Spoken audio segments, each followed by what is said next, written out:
What's going on, everybody? I am Bird Dog John. Thanks for joining us today.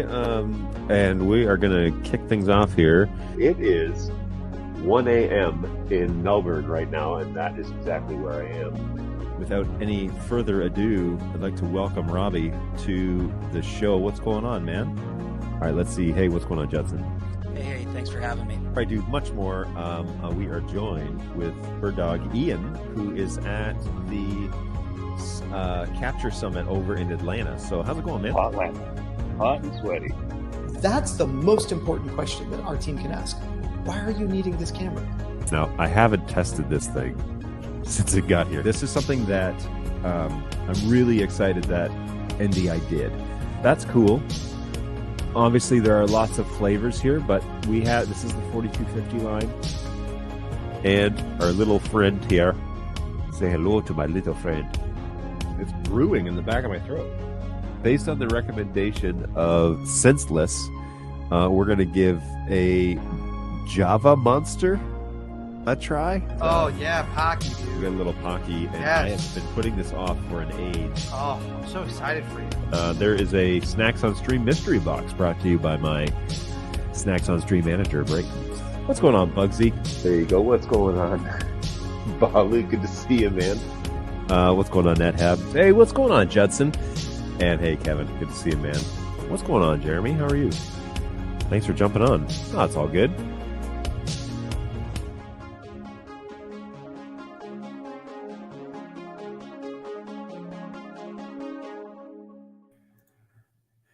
Yep. It's that time again, everybody, and we are getting underway here on the show. I might as well take down the starting screen. Hope you're doing well. Hey, I am Bird Dog John. Hopefully things are going well. It has been a busy week. I'm just going to mute the TV that I'm watching my output from. There we go. Okay, that's a little better. What's happening? Yeah, today that's been a busy week over here. Yesterday I was like running around like crazy, just like doing all sorts of stuff. So that was fun. But yeah, it's been a busy week. I am gonna just check my audio real quick. There we go. Okay. So yeah, we've been busy since you've seen me last, and today we are going to spend a little bit of time watching a webinar, which I haven't seen yet, by the way. That was broadcast at like the middle of the night. So me being a big dummy, I saw the announcement and it said, New Tech and Panasonic are going to do a webinar with NDI.TV.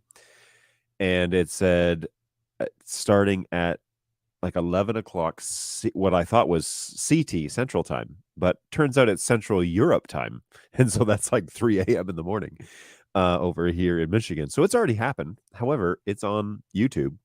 And so, we're gonna throw that up there. We can basically watch it anytime we want, and we're gonna watch through that here in a few minutes. But first, I need to jump over to the comment section because you guys are lighting it up. Daniel is first. It's true. He was first. He was here.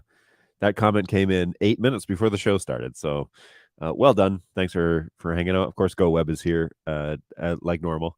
It's good to see you, man. Thanks for jumping on today. Senseless says, "Hey, it's John." He doesn't say hey. He just says it's John. So Senseless is around answering tickets and training all the new ticketing agents. That's pretty fun. He's been busy too. Good to see you without a cap on. Yes, I do have hair. It does exist. Sometimes I wear it. Most of the time. Sometimes I don't wear a hat, but most of the time I do.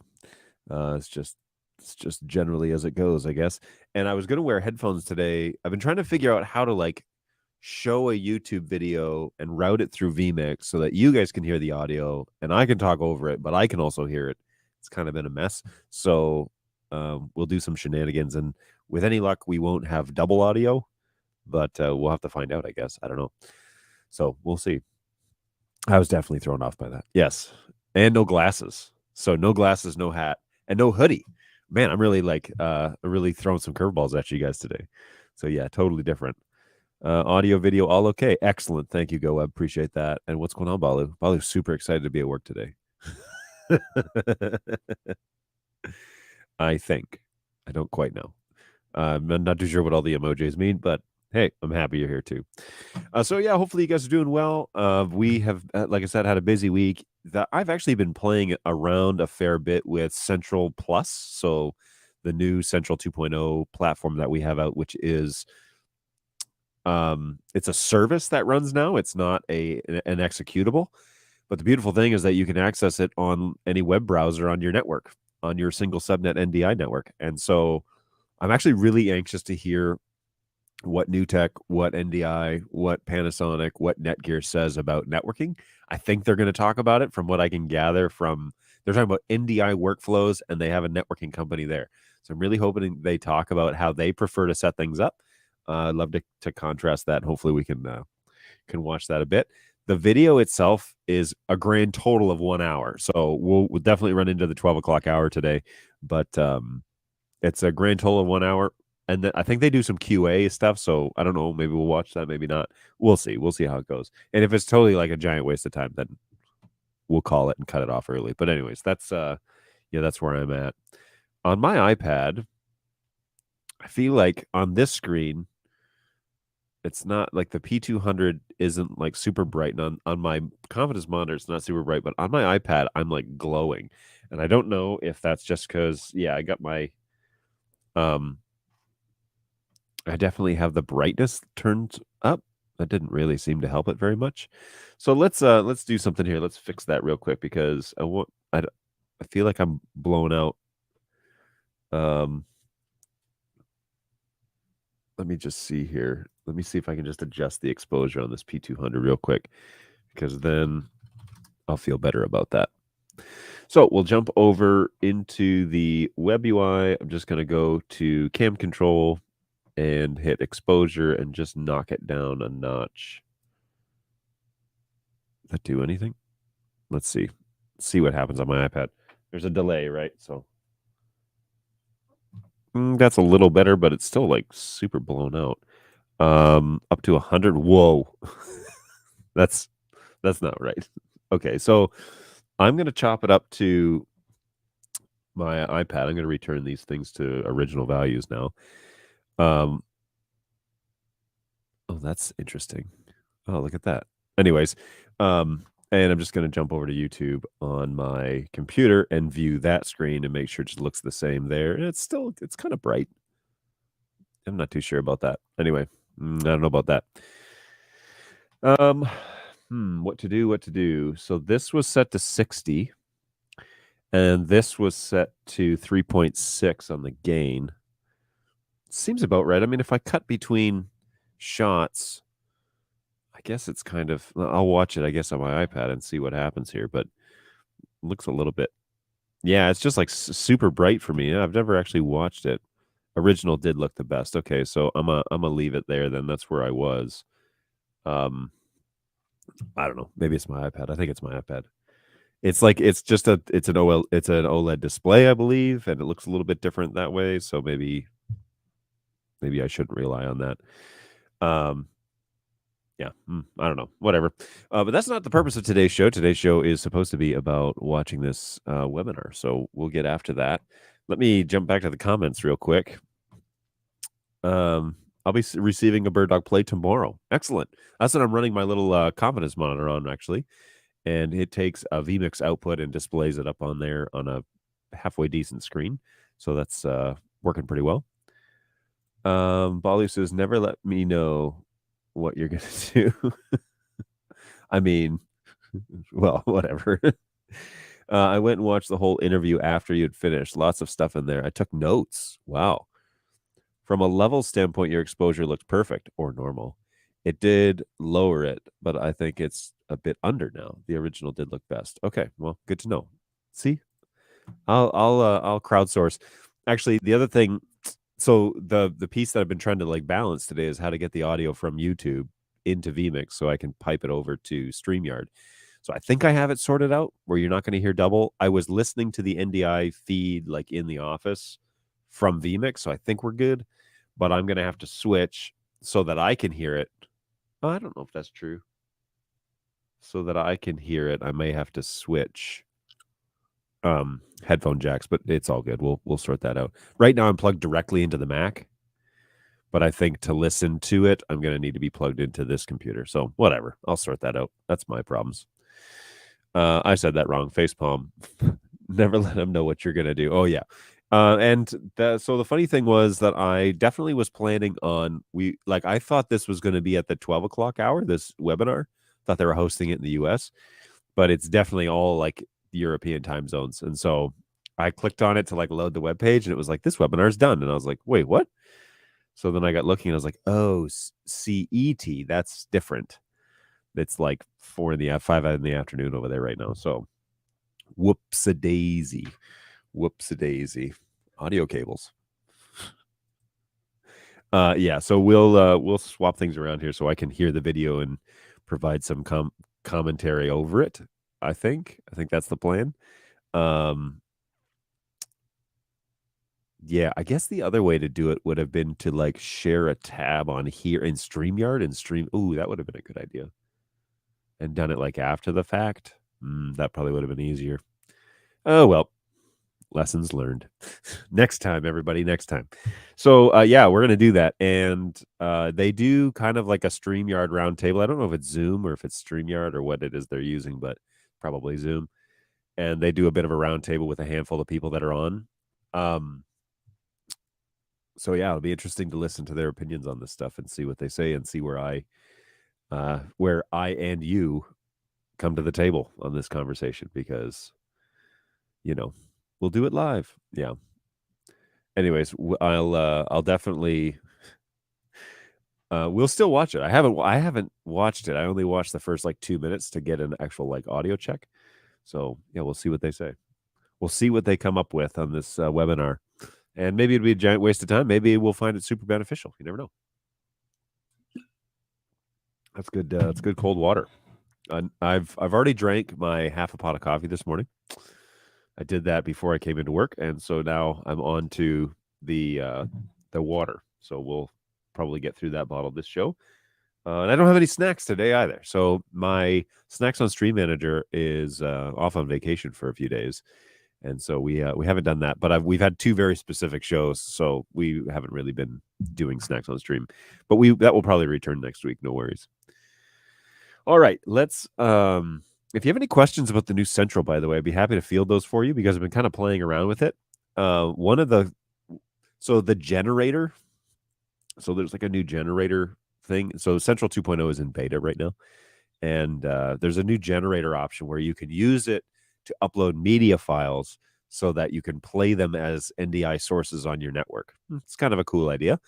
And I can totally see like ad loops like running around a campus, and that generating the source, and that being the fallback NDI source.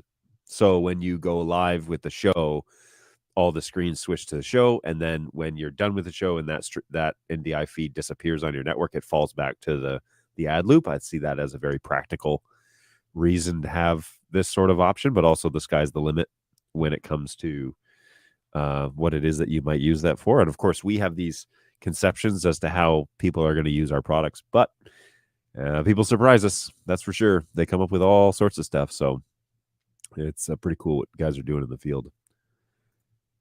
Do we have snacks? There are snacks in the pantry out there, but not anything uniquely that we've purchased or set up for this show. So we'll shoot for Tuesday. That's for sure. What's going on, Jeremy? How are you, man? Welcome back to the show. Daniel's excited you're here too. That last show looked great. Just didn't have time to stick around. It was great.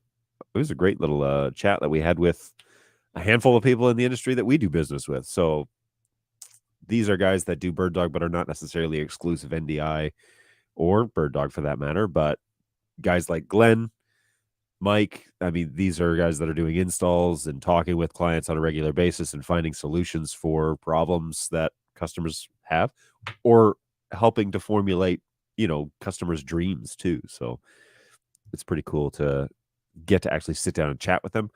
I'm going to try and set up a time where I can have them back more on an individual basis, with maybe 1 or 2 of them at a time, because I'd like to give them more time to talk. Having a group of 6 of us on here was great, and it meant no one was really pressured to carry the conversation, but I think all of them could have. And we've had Tom on before, and I'll have Tom on anytime he comes around.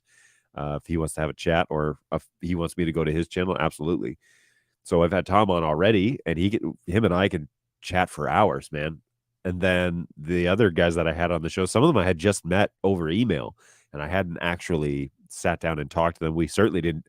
Maybe you could tell we didn't do a whole lot of prep for the show. We had a small pre-show between the six of us and just explaining the flow of the show, what questions, like what categories of questions I was going to ask.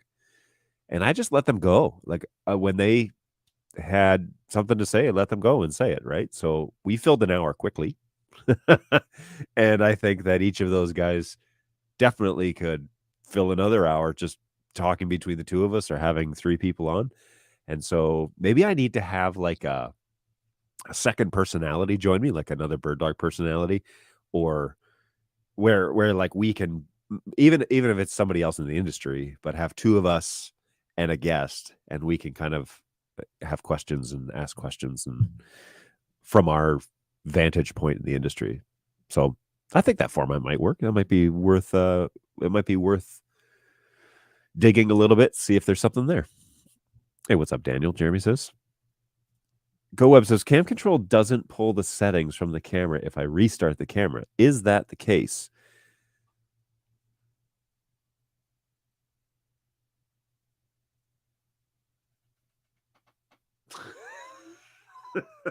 This chair.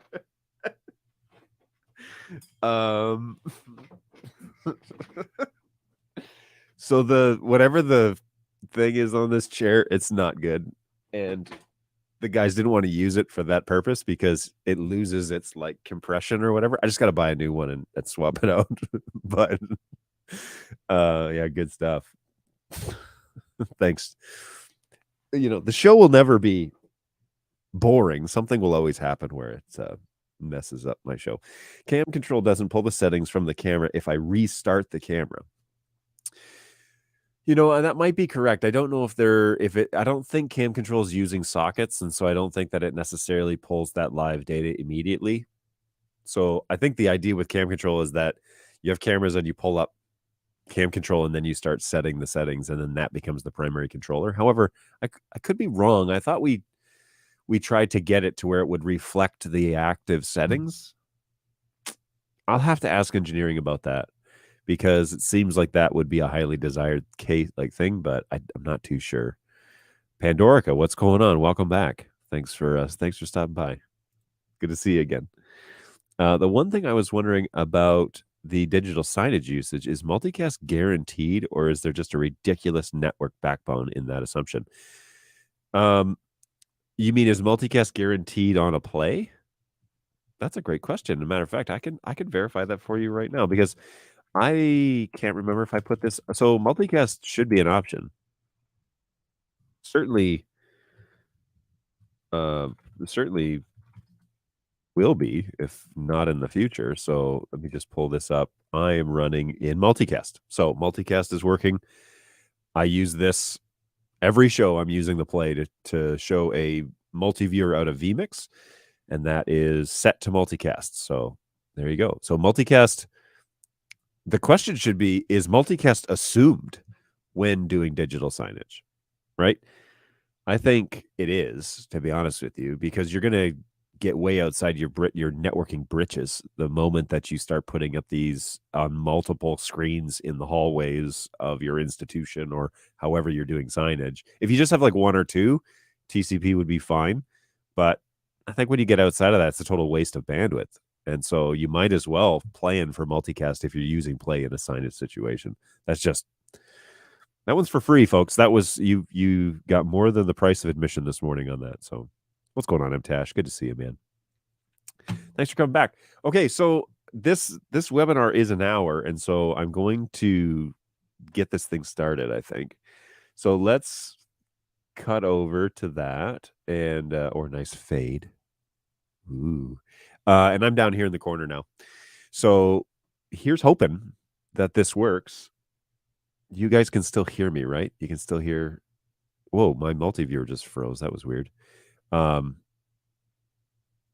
think it's the screen capture that's causing it to do that. But anyways, so this is that webinar, and everybody in the comments, I'm going to take my name tag away.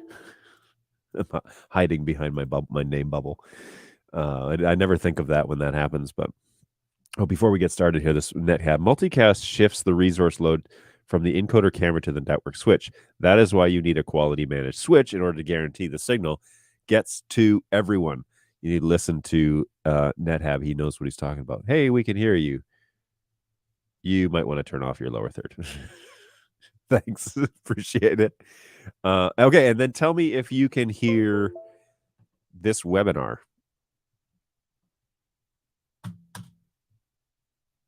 Oh, now it's going to buffer. Fantastic.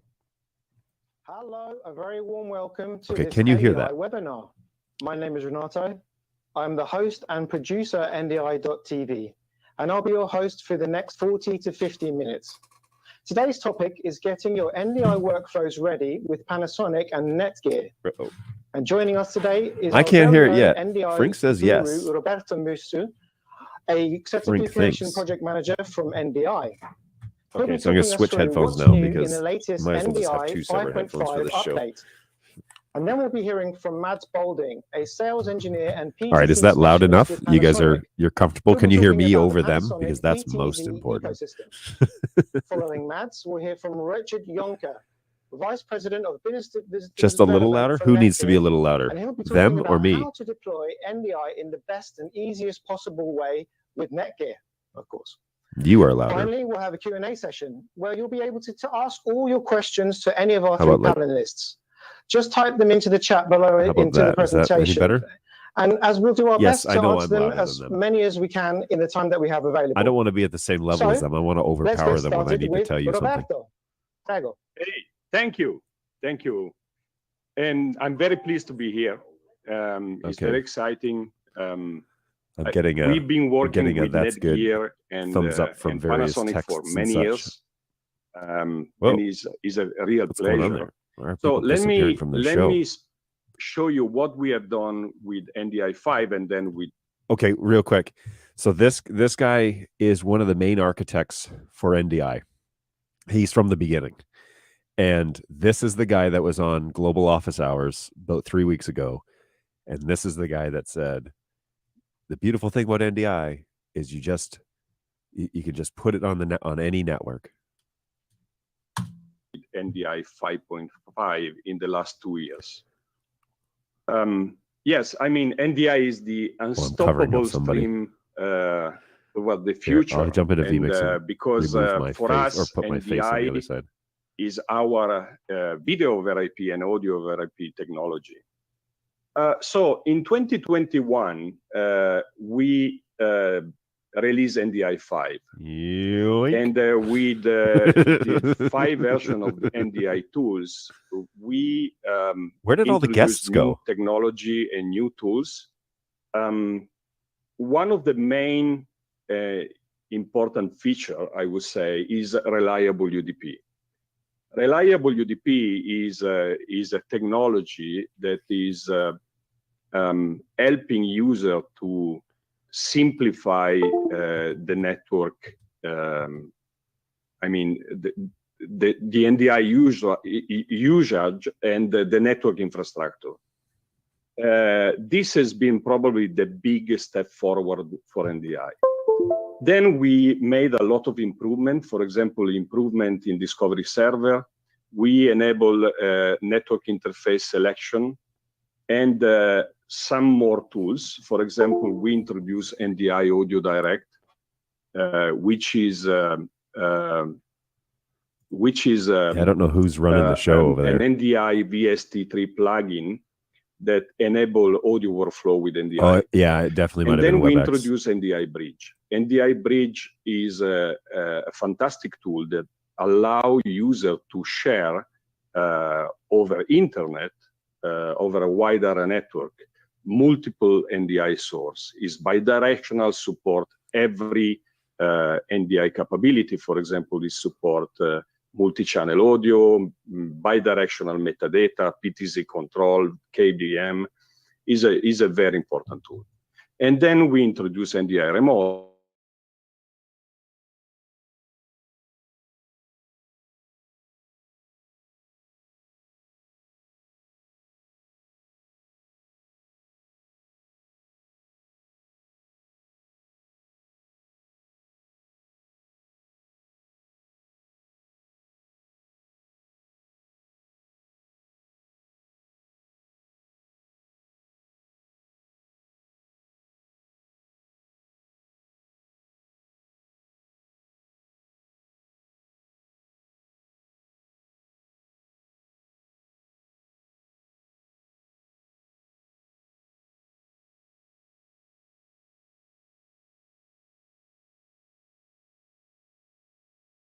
application in the middle. Okay, so that dinging the noise you're hearing manager is me basically switching the my cross keyboard point between the two of computers. Sorry NDI about that. signal. I'll try and do that less.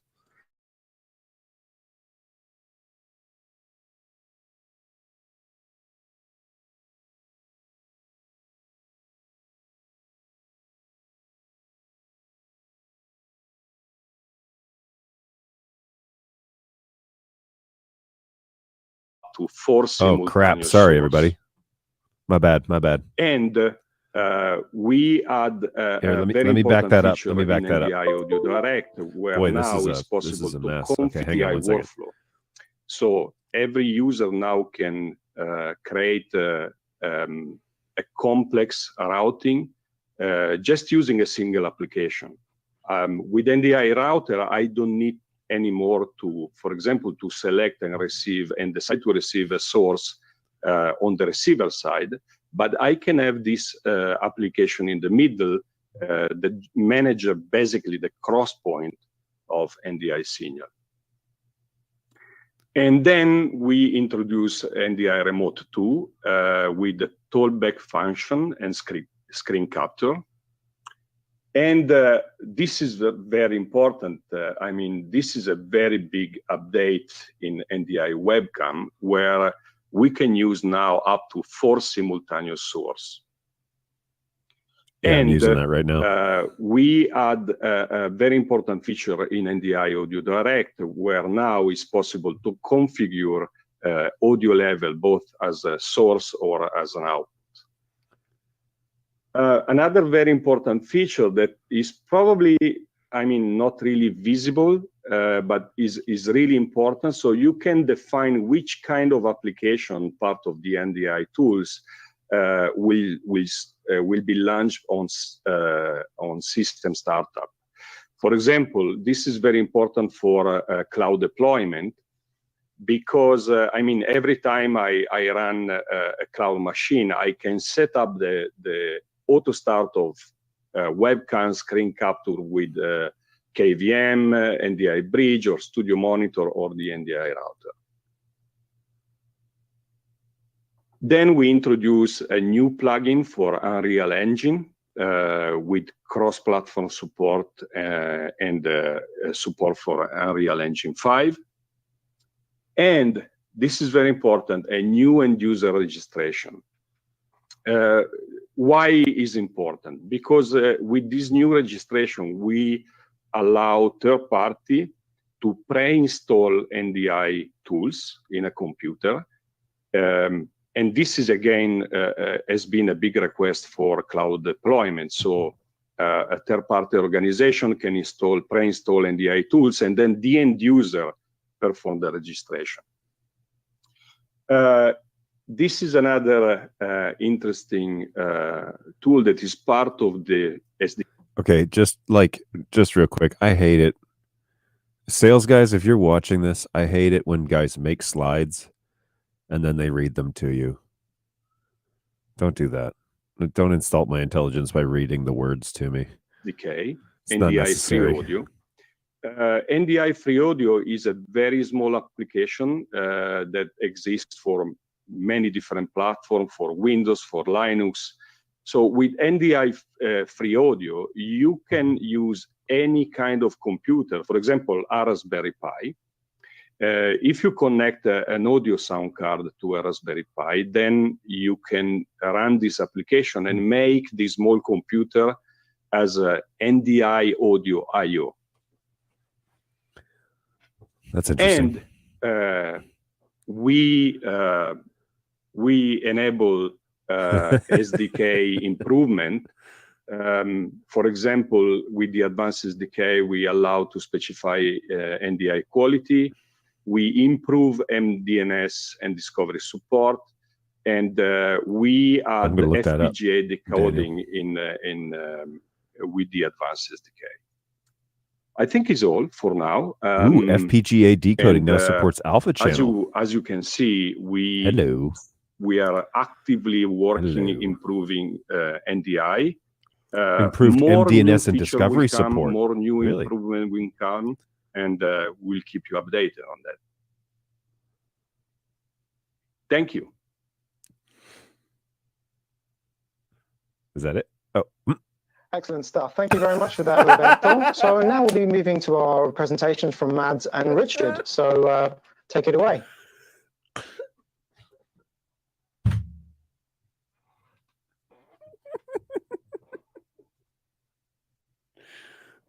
was he asleep? That was great. Hello, everyone. My name is Mads, and I'm the sales engineer, project manager, and PDZ specialist with Panasonic Europe. So today I'm going to talk about the Panasonic PDZ ecosystem. We already sold over 200,000 units globally, so we tend to call ourselves the PDZ architect. We do that because we have a wide range. Going to you, host. Aren't you controlling the show? Free software, auto Come on, man. Oh, everybody, eyes up front, eyes up front. Paint panels, control panels, and 4K switches. On our website, you don't just have a list of products. You can actually go on a safari yourself to explore our products. It's a great way of seeing new things that you haven't seen before and see what is needed in a studio to make everything work. Hey, there's that controller. And I also think it's a very that controller we had in the office that we really couldn't figure out how to use. We read the manual. Going on and we like maybe had a Panasonic camera and a Panasonic controller. We're like, cool. Please go and have a look no, for yourself. Never mind. Don't know how to use this thing. Can't figure it out. There's no like add camera button or the current PDZ lineup. Anyway, Panasonic. So we have entry models ranging all the way up to specialist models. And of course, as you see, NDI and NDI-HX is of course supported in most of our models. We lately introduced a new camera called the UE160, and that is the one I want to talk about today. So let's have a look at some of the features. So we have a wide-angle lens with 20 times zoom. We have a brand new sensor with extremely high sensitivity. We have a new focus system, which is a combination of face detection autofocus and contrast autofocus. We have a moray with face detection for LED wall shooting, and we are the first PDZ ever to support SMPTE 2110. We have full bandwidth NDI in 4K 60p, of course. And then we have support for a 5G USB dongle for remote production. We are also the first camera to support 120 frames of high-speed output in 1080p. Then we have a waveform monitor, level gauge to support you for doing setup. So let's have a look at some of the features here. So the high image quality to capture subjects even in the dark is very important. And now you can use this camera for doing video in theaters, musical concerts, and even in conferences when zooming in a lot and you need a lot of light. Whoops. Sorry. The new autofocus system is a combination of face detection autofocus and contrast autofocus to provide fast, accurate, and less confused autofocus. So instead of going back and forth to find the right point, it knows the distance and goes to that point immediately. And the user interface also displays the direction of the focus when in manual mode, so it's easier to use. If the 20 times zoom is not enough, you can also use the cropping function. So here in this instance, we have a situation with this interview. Oh, so this is So this is the Mevo technology, right? So this is what Mevo does, where they have like a 4K sensor, and then they draw boxes around like the subject, and they do the auto cropping, and then you can select between those sources. Frames. So you'll see at the bottom it says 4K or HD, and then HD is the zoomed in. I mean, it's a nice little party trick because it means that you can have one lens that does multiple shots. To sum it up, some of the other features, we have a high-speed output, we have the built-in optical low-pass filter, we have image stabilization, we have a horizontal level gauge display. Scene files can be copied from one camera to the other, so you have the same settings on all the cameras. And of course, as I said, we have the waveform display. We also feature large tally lamps, both front and rear. So it's look at that. Front and rear tally lamps on this new camera. If you're working with SMPTE 2110, you also have the possibility of sending a return video feed. So the footage is sent back from the switcher to the camera so that the cast can check the final footage. In this situation here, this weathercast man looking at the screen for seeing what he's doing on the green screen. During COVID, we had to explore new ways of showing our camera products when we couldn't travel around and shipping them around to the customers. So we decided to build a virtual demo room. We hung up all the cameras. We built a little studio with a table, bar, some lights and jukebox, some bottles, and then suddenly we had a stage. So now you can go in and book a session. You can choose a camera to look at, and then you can go full screen to see what is going on in the picture. And you are able to choose between different presets to maneuver the camera. You're also able to zoom in, use the focus, the iris, the white balance, and you can even dim the lights in the room or change the lights temperature. You can also shut them off completely if you want to check out the sensitivity of the different cameras. And if you want to check out the different viewing angles of the different camera models, you can also do that, as well as checking out how far the zoom goes. So this is a very nice way to check out It's a good sales tool in our lineup to see how they perform. So please have a look at that yourself. We can also do a guided tour where we will guide the customers through the various software that we have, the auto tracking system, and so on. So that was what I wanted to share with you today. So thank you very much for listening. So that's their top tier brand new camera, all the things that it can do. Very interesting. Hi, this is Richard with Netgear. And today we would like to talk about how to deploy NDI in the best and easiest possible way. Here we go. With Netgear.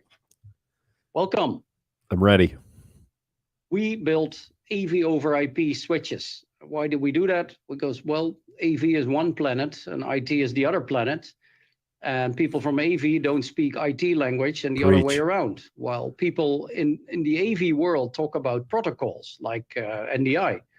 People on the IT side talk about IP addresses and multicast and Ethernet cables and IGMP.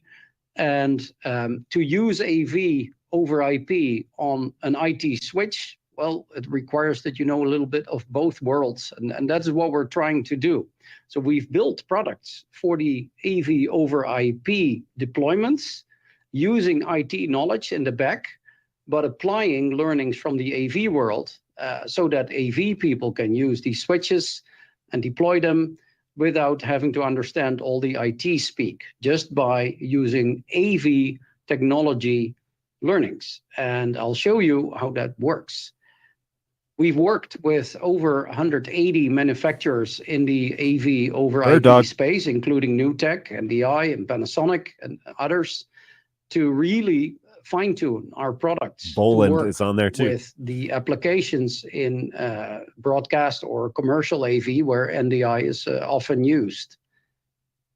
For that, we have completely changed the look and feel of our switches, because, well, IT switches, you know them, they sit in a data center, they're loud, they work as a blow dryer for your hair, as well as a patch system for all kind of cables, right? That's how it looks.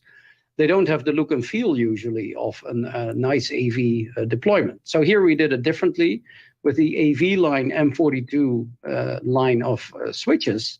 We put the connectors at the back, but indicators, LEDs on the front. So while your cables are neatly hidden behind the rack, you still have your indicators in front of you. So that nicely integrates with an AV setup, whether that's commercial or residential or in broadcast. We have a wide range of products. In the M4250 series alone are now 13 different switches, all the way from 8 ports PoE, 125 watts, up to a 2U high rack product for 32 times 90 watts PoE++. You can pick those products either with 1 gig uplink or 10 gig uplinks, depending on the need and the amount of endpoints in your network. This all results then in a clean integration, depending on the size. This could be as small as a desktop, let's say 25 centimeters wide set of products, or a full rack with equipment for thousands of endpoints. We can do it all.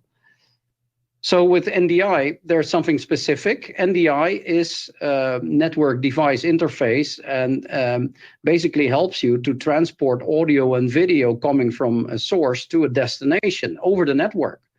Underlying are a lot of concepts that you shouldn't be dealing with. We should solve that for you. We've done that. This is the result of a test. Cheers, Netgear. With Roberto with NewTek last year, where we compared running NDI4 and NDI5 over a network in one VLAN, and then we found out when does it work well, when doesn't it work well. And we continue to do these tests to make sure that our switches are preset for the right flavors, which means if you go to NDI5, you would pick the NDI5 protocol in the switch, and all settings are good, including things like flow control and jumbo frames and all those things you don't want to deal with. We handle this, and we continually test it with multiple manufacturers, including Panasonic, to make sure that our network switch works as the best possible NDI solution. We have a lot of training material online how to configure, for example, NDI5 on our switches. Here's my colleague John Henkel from San Jose, California, talking you through the interface of the M4250 switch and helping you to deploy NDI in the best possible way. And maybe you just don't want to handle NDI. You may want to handle an audio source as well. For example, Dante, or you want to have NDI, but you want to break out Dante and do something else with it. Dante is an audio protocol that deserves to be treated in its own way and doesn't always play nice with other protocols. So, by the way, if you're interested, there is an interview between me and John Henkel at NAB over on the Bird Dog YouTube site from NAB this year. So that was a good little chat with him. So Netgear helps you put Dante on a separate VLAN, for example, and make sure that the traffic. But for the record, he is more on the sales sides of things, as I understand. Like you'll notice in the conversation, because I was like going to get into the meat of the situation with him, and he was more on the what we can do right now, and not so much as to like these settings, this thing, this button. It wasn't that level of a conversation. So, but John's a great guy, and he's helping champion the Netgear switches for the AV industry. So if you ever see him or whatever, he's one of the guys worth knowing at that company. Traffic flows there where it has to go. Not only do we have training videos, we have our own pro AV design team that is always available for a personal consultation. And this can be a pre-sales meeting where you just want to talk about how you want to deploy NDI, and they can advise you on how to set it up. Or you want help with the setup, or you want to talk about an upgrade of an existing deployment. We are here to help.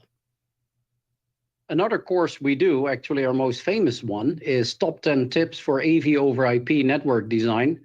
Is the result of all the consultations we had for tens of thousands of AV over IP networks, and the 10 most important pitfalls that you have when designing such a network. Let me talk you through. Most important is pick AV over IP capable switches that are able to do multicast, that are able to do the things you want from an AV over IP network, which means you separate audio, video, control, and data, which means a managed switch, also one that is capable of handling the specific needs of NDI, if you do this in multicast, for example, and also the speed it needs to have in terms of compute, as well as the... Tip number 7, QoS is not magic. connection speed with other switches. Get trained on network design. Find out what the requirements are, which is counting the inputs, the outputs, the sources, and the targets, and then do the math on the total required networking speeds. Organize. There is not a point on this list that I disagree with. Your audio, video, and VLANs. Remember, ports are full duplex. That means 1 gigabit in and 1 gigabit out can happen at the same time. It's not like HDMI where you pick one and then the other. Okay, and remember, that's peak performance. 1 gig transmit, 1 gig receive. Peak performance. Ethernet port can do both at the same time. Quality of service was a thing 15 years ago, not really something to worry about. We handle that easily now with our modern silicon. Designed for scale, not for today, but also for tomorrow. Create a dedicated AV network. Don't mix AV over IP with data and control that ends in tears. You don't have to buy extra switches. Just make sure that the AV is handled only by switches done for AV. Correct. And finally, use quality transceiver. Wait, that's interesting. He said, wait, what did he say? Hang on. Let's just roll that back a second. You don't have to buy extra switches. Just make sure that the AV is handled only by switches done for AV. You don't have to buy extra switches, but make sure AV is only handled by AV switches. Am I missing something? And finally, use quality transceivers so it doesn't break when you go from a switch to a fiber cable and use an inferior module. That I agree. Most important tip, however, is to consult us before you start at proavdesign@netgear.com. We're here to help 24/7. With that said, more information you can find on netgear.com/proav. Thank you very much. We will help you when you deploy NDI, and we'll make it easy for you. Thank you. Yes, it is exponentially easier. Oh, still the same guy. Excellent stuff. Thank you so much for your presentation, guys. Excellent. Now it's time for your questions. Please remember to type them into the chat box below, addressing them to either Roberto, Mads, or Richard. Not on the stream. And we also have Nori Yonizawa, PTZ Product Manager from Panasonic Global HQ, and Masashi Sawata, Network Engineer for Panasonic, who implemented the NDI technology into Panasonic PTZ cameras, joining us for this Q&A session from the Panasonic Global HQ in Japan. So thank you very much, gentlemen. Nori and Sawata, I have a first question for you. What would be the advantage of using NDI HX out of the Panasonic PTZ cameras instead of other vendors' cameras, please? Ooh, let's hear it. Okay, let me answer that question. First, can you hear me well? Yes, we can hear you. Yep, thanks for that question. So, we know that there are so many PTZ vendors who support NDI and NDI HX. And one of the key advantages of Panasonic being able to output NDI, especially HX, is we think that we developed its own Panasonic's own encoder to output IP streaming, which is utilized for streaming NDI HX, and that's why we have you can do more fine-tuned setting, such as bitrate setting and so on. As for the bitrate setting, you can set the bitrate in a very fine way from 1 megabit s to 20 Mbps. So I think it's one of the key advantages of using Panasonic PTZ cameras. Excellent, thank you so much. And when would you choose the UE160 over the UE150 camera, and why? Yeah, let me try to answer that. So basically, the UE160, as we saw, features a brand new set of competences. So, for instance, if you're doing a shooting in the theater or musical concert or even a conference where you need to use the zoom a lot, normally you would decrease the lighting going into the camera by doing so. So you would need the camera to be more light sensitive. So the UE160 with the brand new sensor makes it possible to get more light in. So for instance, when you're used to gain up in the camera and you will add more noise, you'll see that the level of noise in the UE160 is very low compared to the amount of light that are going into the sensor. So that is one of the reasons. One of the other reasons is also because of the new focus system. So for instance, when you're doing a conference where you're following a person up stage, or you have a certain arrangement where persons will be walking and there will be a lot of movement, the contrast autofocus system is not that great for doing that, because it could easily be fixed on the background. So for instance, if you have a LED wall in the background where there's a lot of contrast in, the focus would go back and forth to try to steal the attention. But with the UE160's new focus system, using phase autofocus and also in combination with the contrast autofocus, will be a lot easier to see the talent instead and then focus on that. And as well as the new optical low pass filter, where you will actually reduce the amount of moire quite significantly. So you will definitely also see a difference in using the 160 over the UE100 in those situations.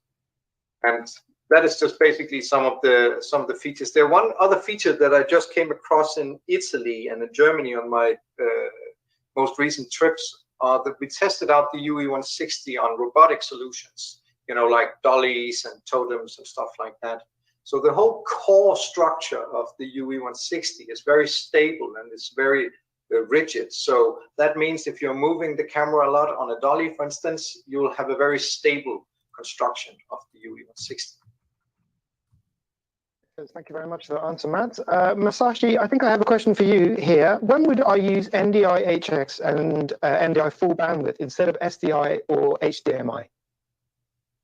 Yeah, I guess NGI and NGI HX advantage is a one cable solution compared with the SDI and HDMI. It means the NGI customer implements the many environment. For example, they cannot physically power supply, and they can more long distance video delivery. So I think so.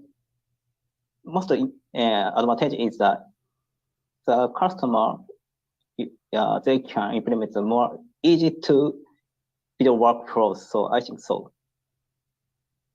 Okay, thank you so much. And I might also just add that when doing installations in new type of customers, when like for instance a hotel or a place where you don't have the necessary broadcast infrastructure, you're most likely to find a cable solution for Ethernet, connecting all the networks together in a hotel, for instance.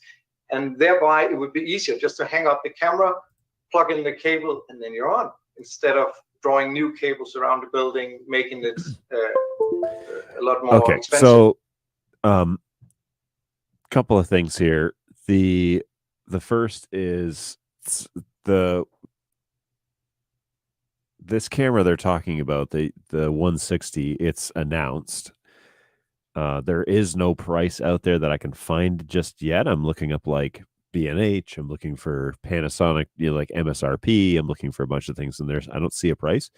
The 150, which they talked about the 160 being such a large step up from the 150, is $10,000. So curious as to what the price will be, because it's a 1-inch 4K sensor. Now, granted, there's some bells and whistles on there that I don't know of anybody else having, so that's cool. But yeah, I don't know. There's a few things on there that I'm not like. Well, what's the price? First of all, that's like the first and foremost, right? It's like, what price are you guys talking about here? Because it seems like we're dancing around it.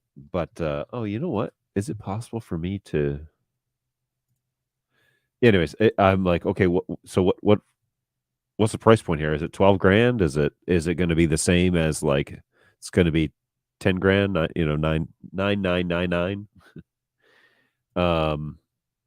It doesn't necessarily specify, and so I'm gonna just jump into StreamYard on another stream, and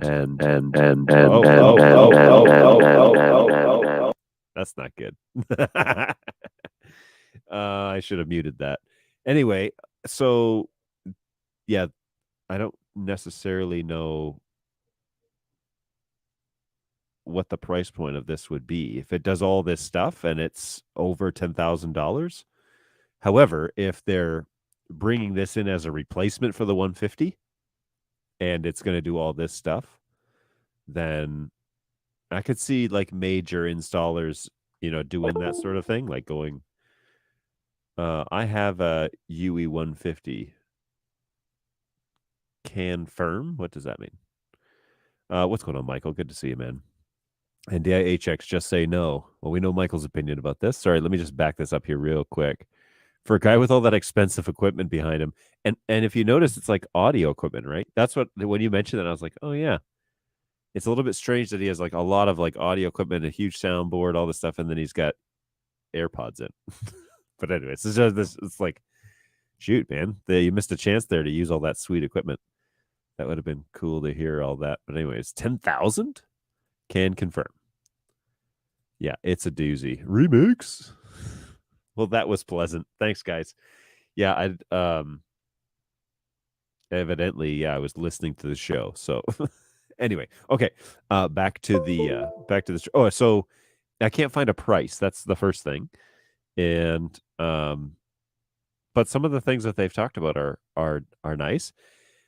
The explanation as to why to use NDI HX on this camera, I don't know if that sells it for me. And okay, bias, right? There we go. I'm a bird dog guy, so but his explanation of why should you use HX? We have our own chip that does the encode. Okay, that's not unique. And what was the other thing he said? He said, I can't even remember what he said, but it was like, okay, but that's like, these are all things that other people in the industry are doing, including Bird Dog, including PTZ Optics, including a few others. So it wasn't a strong case for using HX on a Panasonic camera. Now, I did like that little virtual room they had where you could remote into it and control things. I was like, ooh, that's a good sales pitchy idea. Yeah, that's a good idea because you can get in and see what the cameras look like in various lights and auto magic mode and everything. So, yeah. Okay. Anyway, back to the show. To implement cameras. Great, thank you very much for those answers. Richard, when do I need to use AV over IP capable switches instead of the standard ones? Always. Yeah, you could say that if you do one NDI camera, then all that you need would be a small PoE switch. PoE meaning the power goes over that one cable that we just talked about. But if you have multiple switches with cameras maybe in different sites and a larger network where some of the NDI streams have to go to multiple receivers, you have to use a protocol called multicast, which kind of arranges the traffic. And you can compare this to a large square in the middle of a big city. If there is nothing to arrange all that traffic, and traffic comes from 7 different roads onto that central square, it's going to be messy. Yeah, good analogy. That protocol to that. arrange that underlying protocol is called IGMP. If you don't use a switch that has a proper implementation of that, you get choppy video. And we get a lot of questions from video people, not IT people, that say, I have choppy video. I wonder what the guy to his right is thinking. Because those two guys, I think, would be at contrast with each other about how easy it is to use networking for NDI. So I'm just curious as to what he's thinking. An IT this person isn't a debate that, platform, right? though, say, or like well, a conversation platform, and so I don't think we're going to hear it. But the query snooping. But video people don't talk like that. The picture is either good or it's not good. Yeah, so when we get that's confronted true. with a question like that, we go in and we check what kind of switch did you use, how did you set it up. We check the traffic going in and out.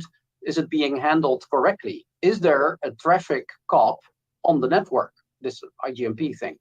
And that's when we find, hey, your setup is correct. The only thing missing is actually a switch that can handle the traffic well. And that's when we advise use an AV over IP switch. which also made it to the #1 tip of our top 10 because it really solves most of the problems. As And Senseless will agree that we recommend those all the time. I cannot tell you how many customers come back and be like, "Yep, like a better switch fixed all of our video problems." and I have found last year when we started playing around with this. We have a Facebook group for NDI enthusiasts. Maybe you've seen it, NDI video users on Facebook. Yeah. 36,000 members. It's the #1 question on that Facebook group is stuff like this. It's fun to be able to address it here on this webinar. Actually, thank you. That's great to hear. Another question for you, Richard, is can I run NDI4 and NDI5 and Dante on the same network? And if so, how? Yeah, what you're basically trying to do is run 3 Ferraris through a small street. And if everyone can drive really well, that's no problem. But we all know, right? So we try to separate it in 3 lanes. All these protocols are fantastic by themselves. Now, NDI4 is multi-TCP, as Roberto already commented. NDI5 is based on reliable UDP. That's a little different. And Dante, well, Dante is Dante. And Dante doesn't play well with NDI4 on the same VLAN, so we strongly recommend to separate that. There are people that are able to configure NDI4 and Dante on the same VLAN. Those people can also fly and land a space shuttle. The other 7.5 billion people in the world cannot do that. Yep. They use a Netgear switch that's, separated in traffic lanes. Great answer. Right. Thank you so much. I have a question for you, Roberto. Does NDI for Unreal finally support Mac OS? Okay, so we improving the Mac OS support is in our plan. Roadmap question. That's it. Attaboy. Spoken like a true developer. By the way, can I add something about Dante and NDI? Myself and Netgear guys, we did a lot of tests. Let me tell you that with NDI5 is much easier to make NDI and Dante coexisting in the same network. True. I do it usually daily. And of course, you need to understand that, as Richard mentioned, Dante doesn't like, other Ferrari running in the same highway, but, reliable UDP helps a lot.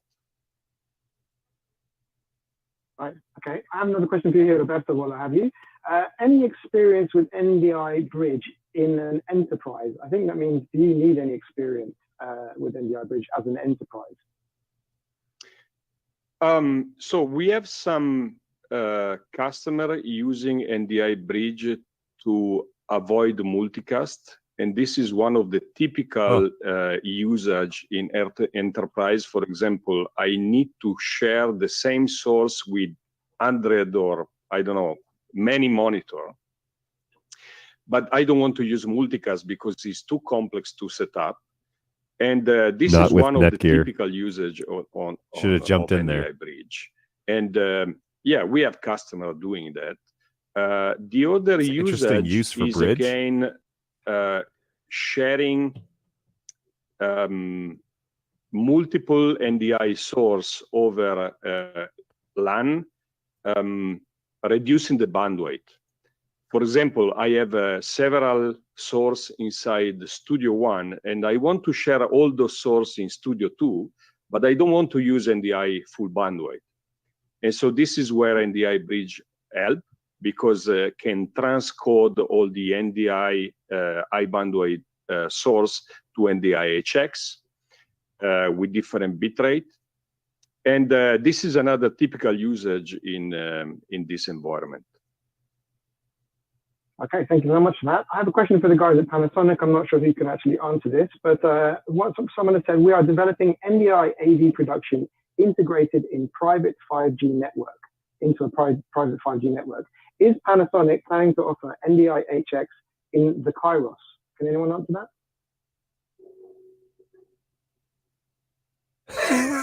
I can tackle the 5G part. That's a product we have. The dead silence is great. So say it's from Netgear's perspective, it's possible to use our AV over IP switches with an uplink to our 5G modems, and we have models going up to several gigabit per second. And you can even do that if you add a redundant router, and there are manufacturers that are specialized in bonding multiple 5G connections.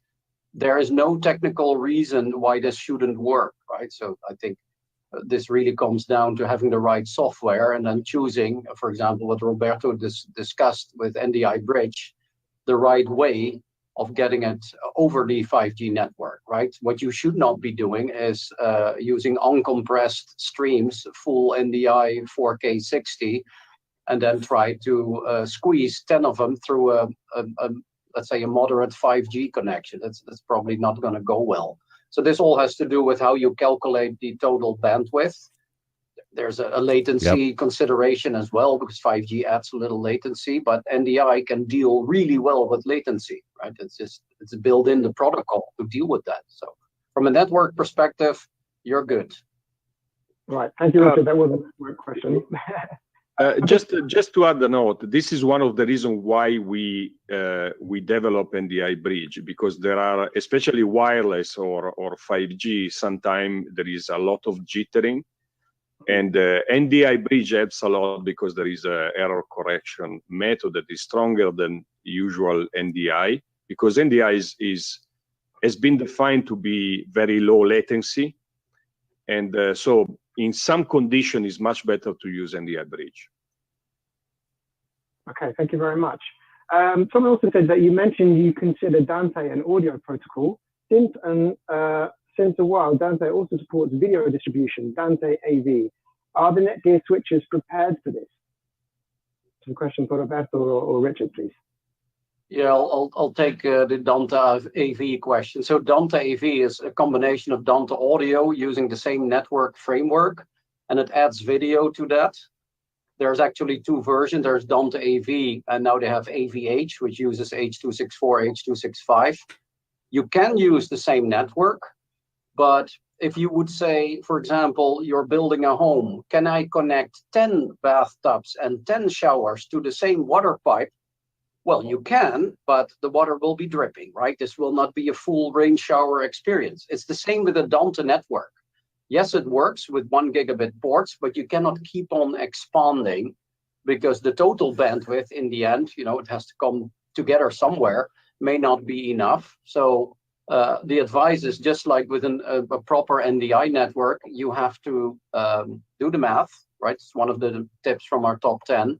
Add up how many of these connections need to traverse from the switch somewhere else, and then you can get this to work. If you use an NDI network and you also use Dante AV, there's no reason this shouldn't be working if you keep those tips and you make sure your bandwidth is considered. Excellent. Thank you very much. And this is a question for the guys at Panasonic. Will the Panasonic UA150 support NDI? His interview style is a little bit strange because he just stops cold turkey. Like there's no follow up. There's no like, what about this? Or like, oh, that's an interesting concept. Or like there's just nothing. It's just thank you very much. Next question. Next question. Next question. It's just very like it's a little strange, but it doesn't make the panel feel like they're having a conversation, which this is an outside critique of just the webinar at this point. Maybe that wasn't the purpose. Probably wasn't. 4K output in the future. Sorry, what was the model number again? The UE150. The question was, will Panasonic UE150 support 4K NDI output in the future update? That's a good question. Let me just double check with the engineer, and I may have to, talk in Japanese. So 澤田さん、UE150 の 4K、これは将来難しい。Let me ask the engineer. He's on screen, but we're going to talk in Japanese so you don't understand. UE150, it's a hardware limitation of the hardware encoder, so it is so difficult to support up to NDI 4K output. But so we implement the NDI 4. Hang on. Did this engineer just say that NDI HX struggles with encoding 4K?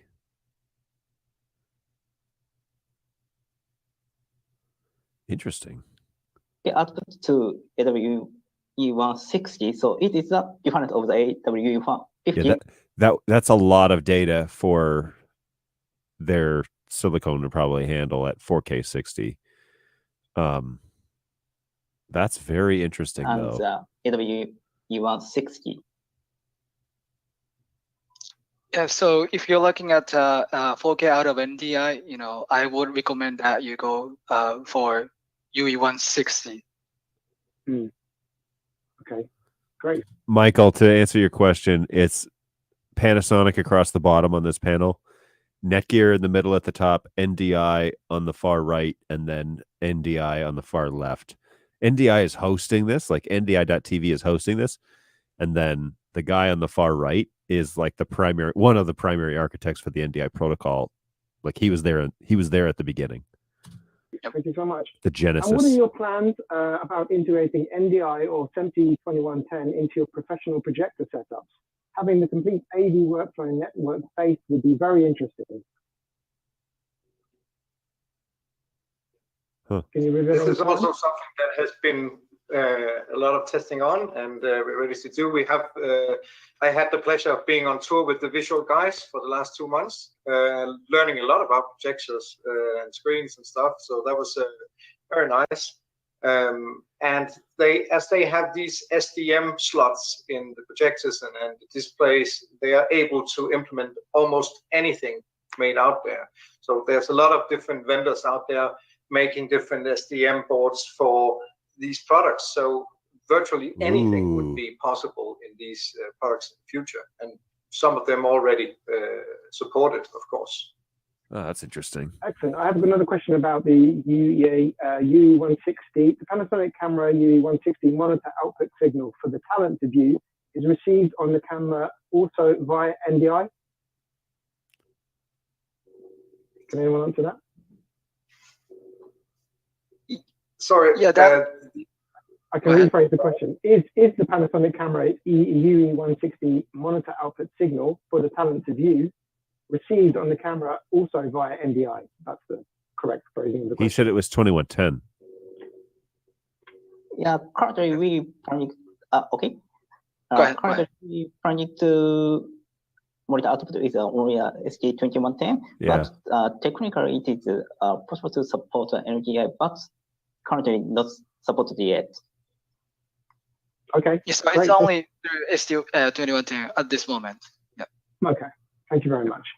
Someone is asking, is the AWE160 already available for purchase? No, unfortunately not yet.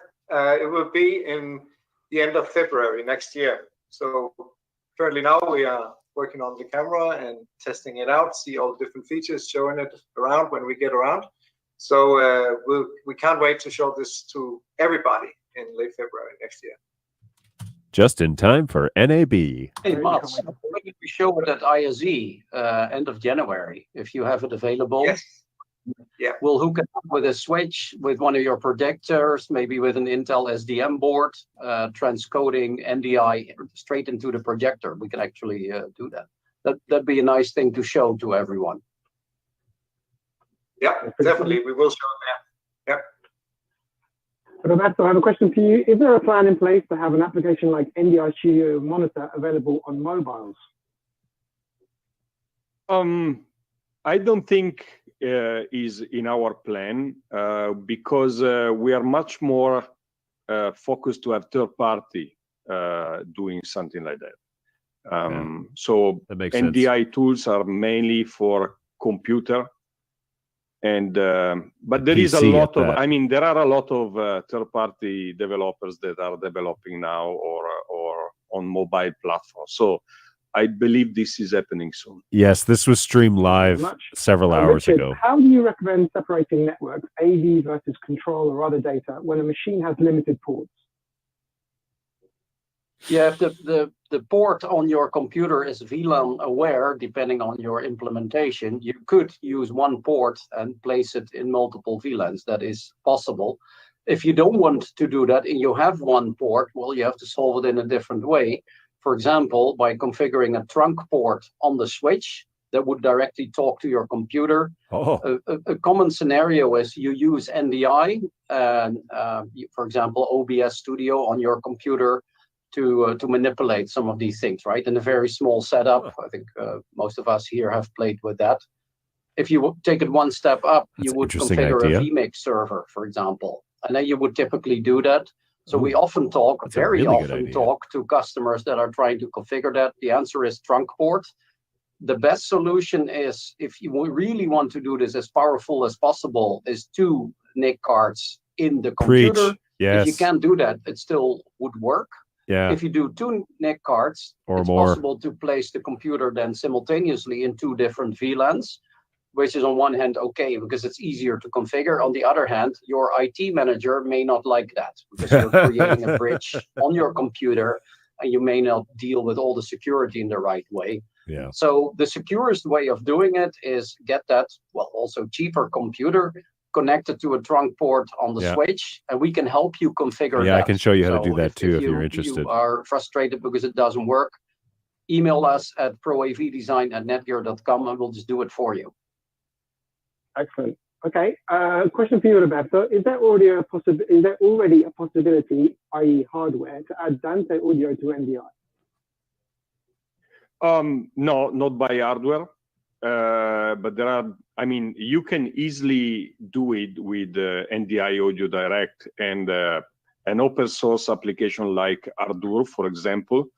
If you install in your computer an NDI Dante sound card, even the virtual sound card, and you run Ardour with the NDI audio plugin, NDI Audio Direct, then you can use Ardour as a NDI Dante gateway. Very easy.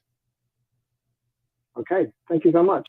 I have a ton of questions here, especially for Panasonic. Everyone seems to want to know when the UA160 will be available. Can anyone tell me that? Yeah, as we talked about before, late February. Yeah. Okay. For what price? Someone's asking specifically in Australia. So. Okay, there's someone saying, hello from the University of Thessaly in Greece. Thank you for your excellent info sharing here.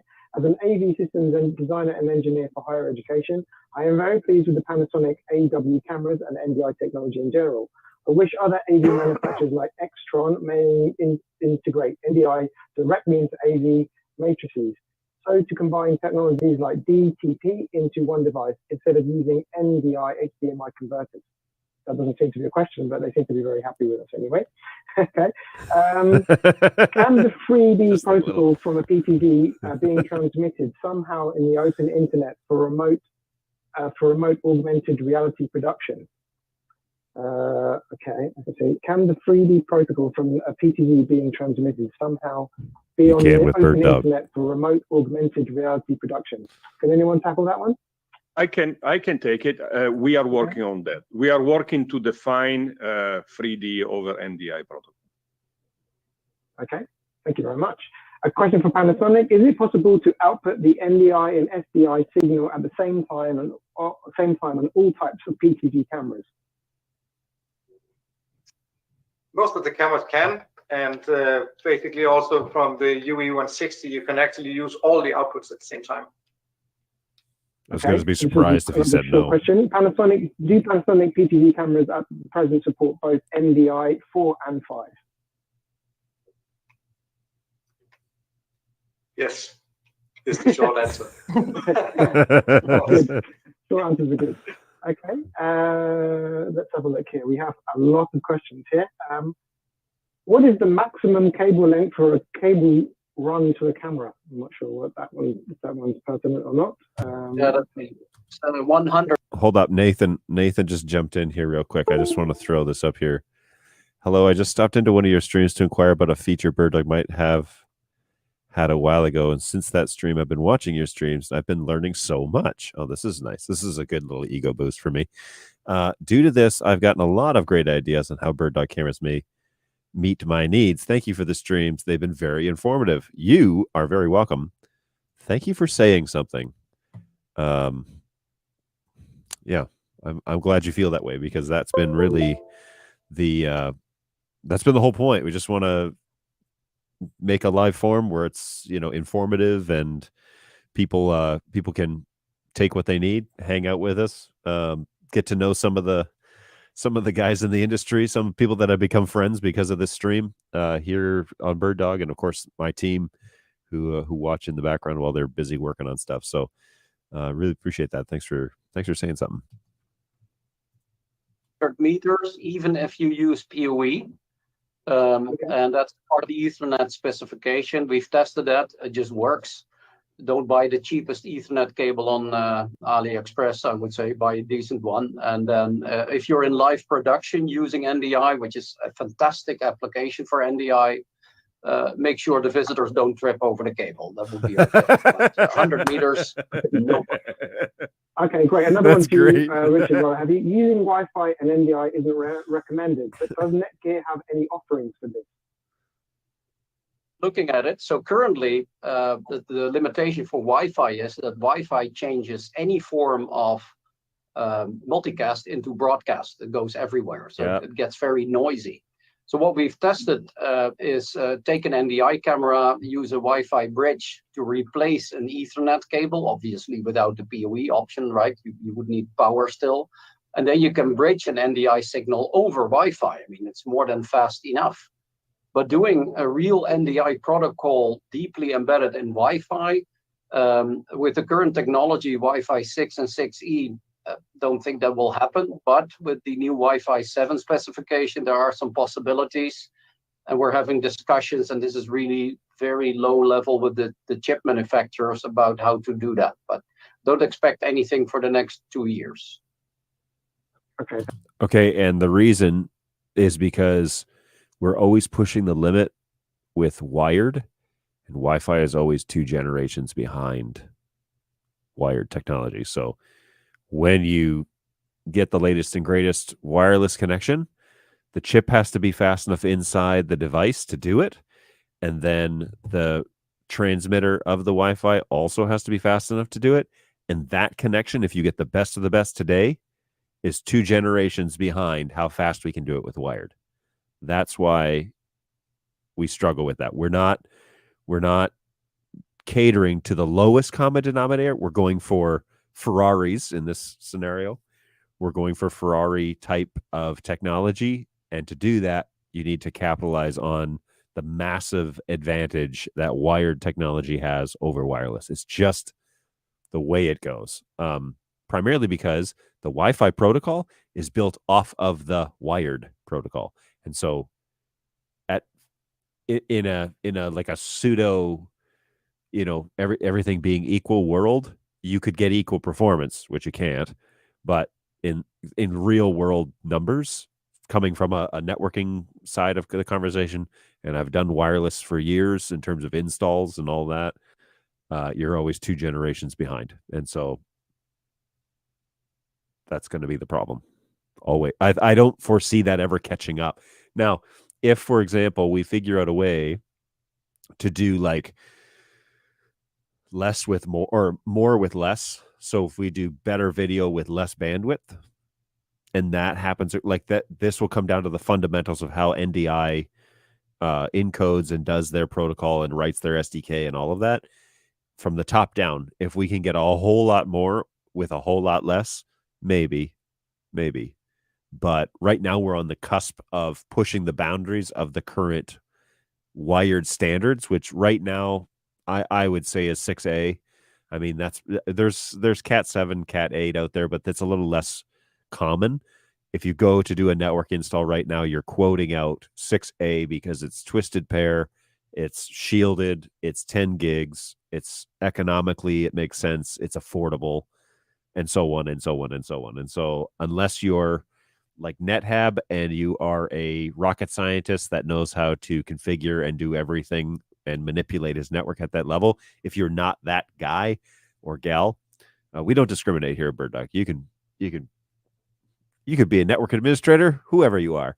But if you are, unless you're at that level, then the common installation right now is Cat 6A, 10 gigs through, and so that's what Netgear is also. They're also watching that. They're looking at the future.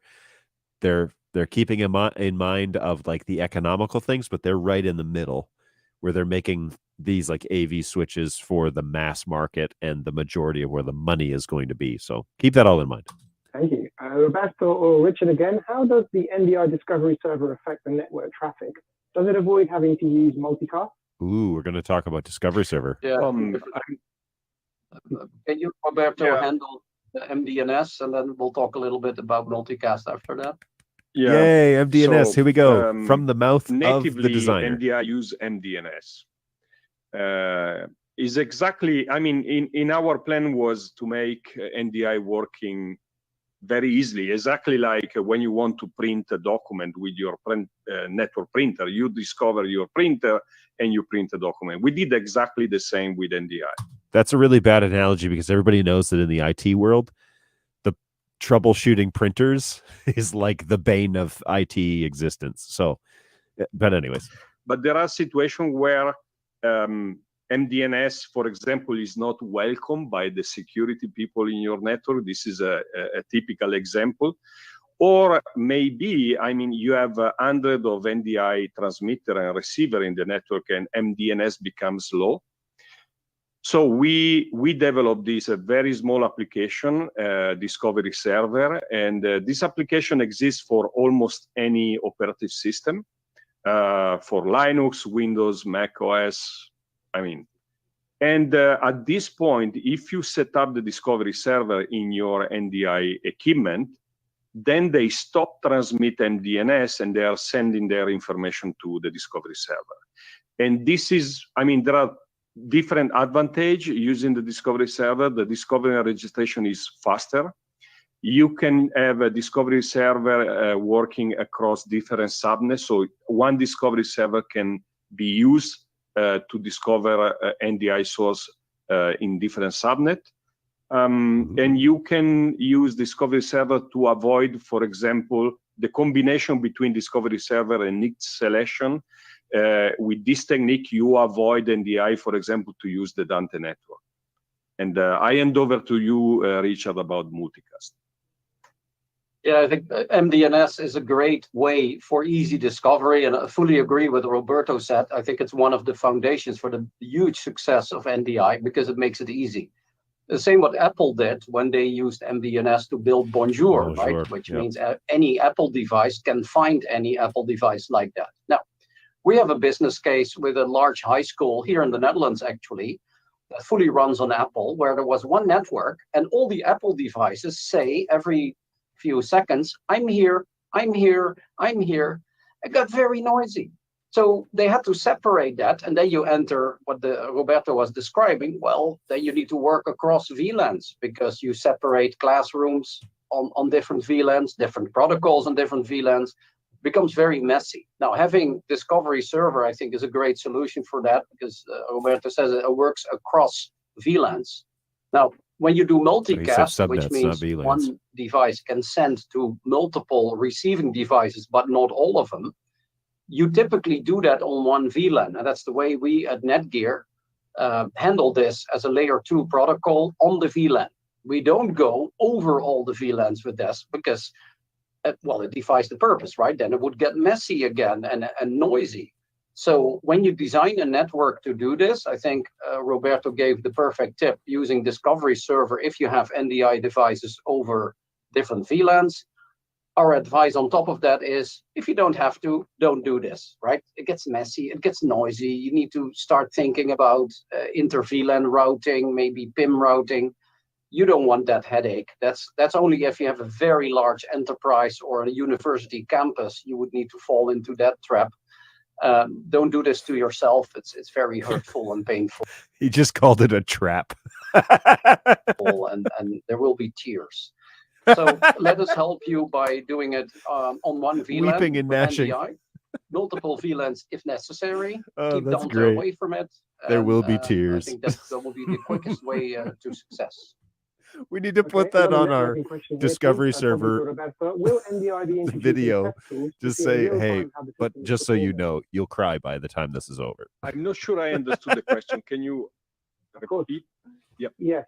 Will NDI introduce test tools to see in real time how the system is performing? Okay. So I think so what we need Say to it. do, and Say this it. is again in the Say plan, Bird Dog Dino we exists. need to add some data on NDI transmitter, some metadata, to be able to then create a software application to, let's say, to verify possible issue on the network or the transmitter. We are working on that. But I think, again, we would like third party to develop those kind of application, because Bird this Dog is not Dino. really our part of expertise. I mean, That's funny we because are- you make the protocol, you sell the protocol, but you're not planning on making any platforms that will like help diagnose what's wrong. That's a very interesting business model. doing NDI, and there are It's experts not my problem, on not my monkeys, right? networking or analysis tool.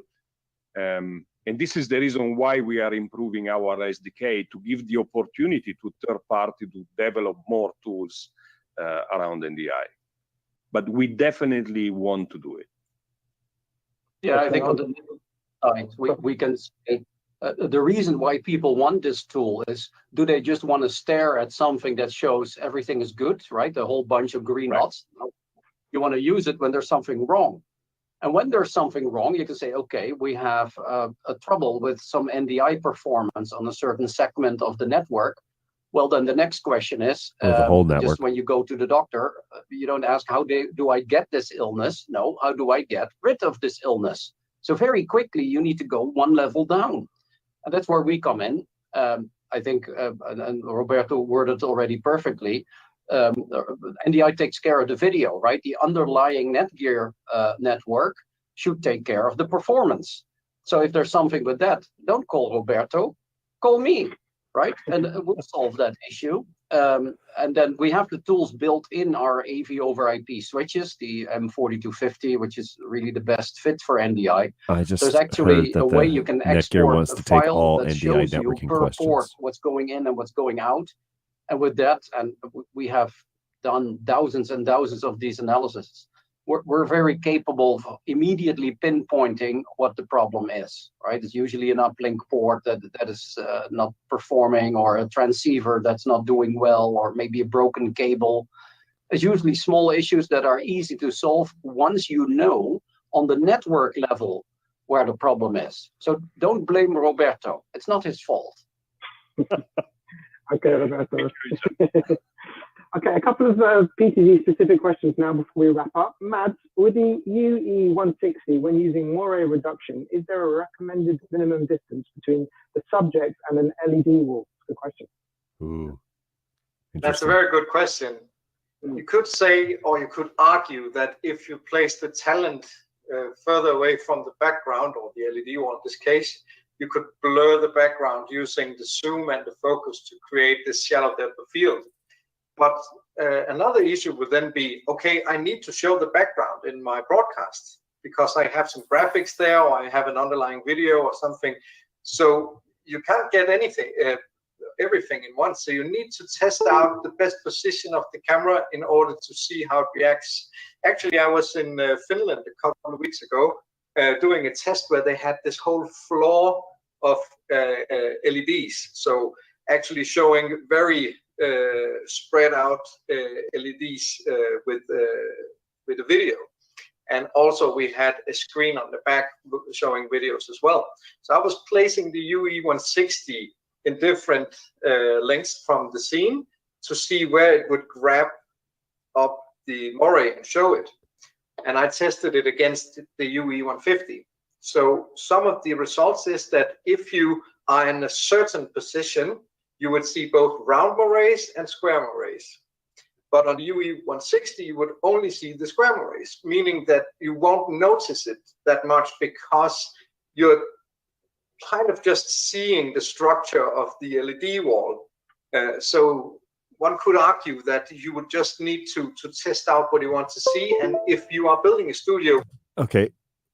I think this guy, top left-hand corner, every time he looks down, he looks like he's asleep. I know he's reading the next question, but he's certainly not listening to the answer.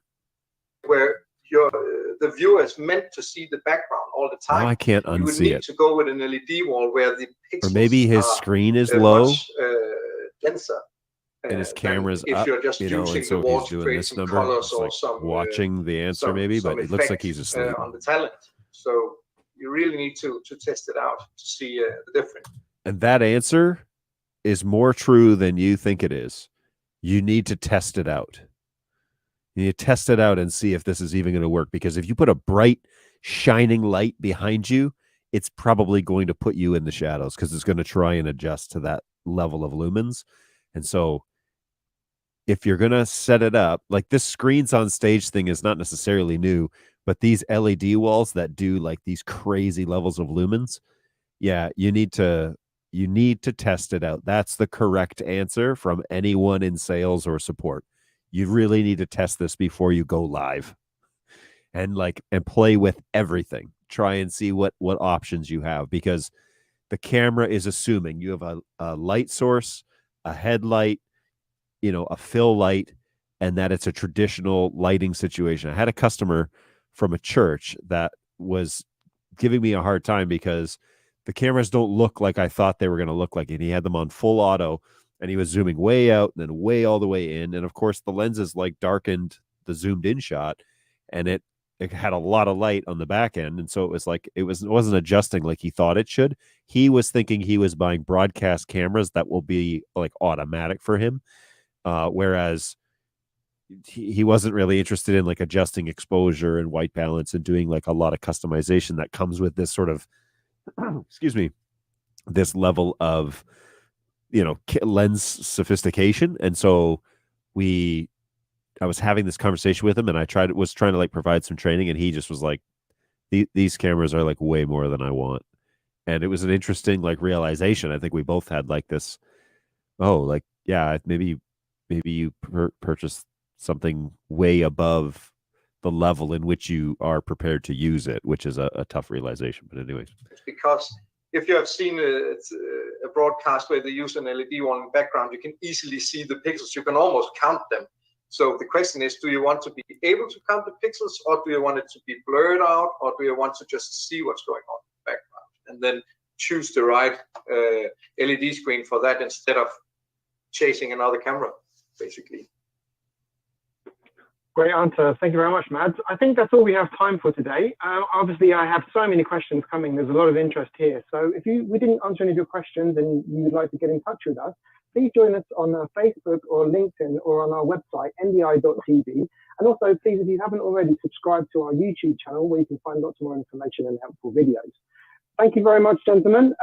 Thank you, Mads, Richard, Robert, Roberto, Masashi, and Nori-chan. Thank you so much for joining us today, and we'll see you on the next webinar. Have a lovely day.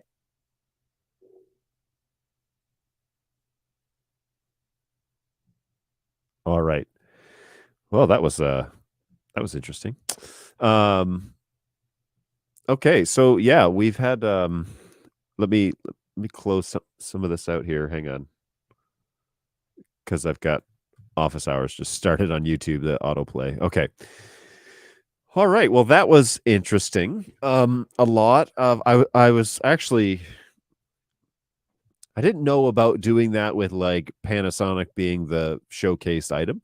However, it's very interesting to have their developers and their sales guy on there talking about their products and why choose Panasonic over your competitors and listening to what their answers should be. I wasn't necessarily overly impressed with their answers about why Panasonic over someone else. But I did learn that they have a little demo room, and that's pretty cool. That's a good idea. That's what that is. where you can reserve a little time, log into it, and get a brief understanding as to what's going on. I like that, but there were some other things that I was just like, meh, not super thrilled with the way. Like, why choose HX? It almost seems, and this is just maybe me like drawing conclusions where there aren't any conclusions. It almost seems like, well, HX is one function of a very sophisticated camera. We also do 2110, and they didn't talk about that very much. They also do SDI. They also do HDMI. Like it seems like it was a feature of the camera, but it wasn't the feature of the camera. And Bird Dog, I mean, we hang out in the NDI realm. That's our driving force. And so we pick a great lens. We pick a good, I think, just as good as any other camera body. Our design in terms of heat dissipation, whatever, like, I think the guys at Boland have done a great job with that. But so there's like not a whole lot there to draw conclusions from. So it seemed like the conversation was about NDI, but the Panasonic guys didn't seem to think that the conversation with their cameras was really about NDI. I mean, that's a distinction, I guess, that I made in all of this, but maybe I'm wrong. I don't know.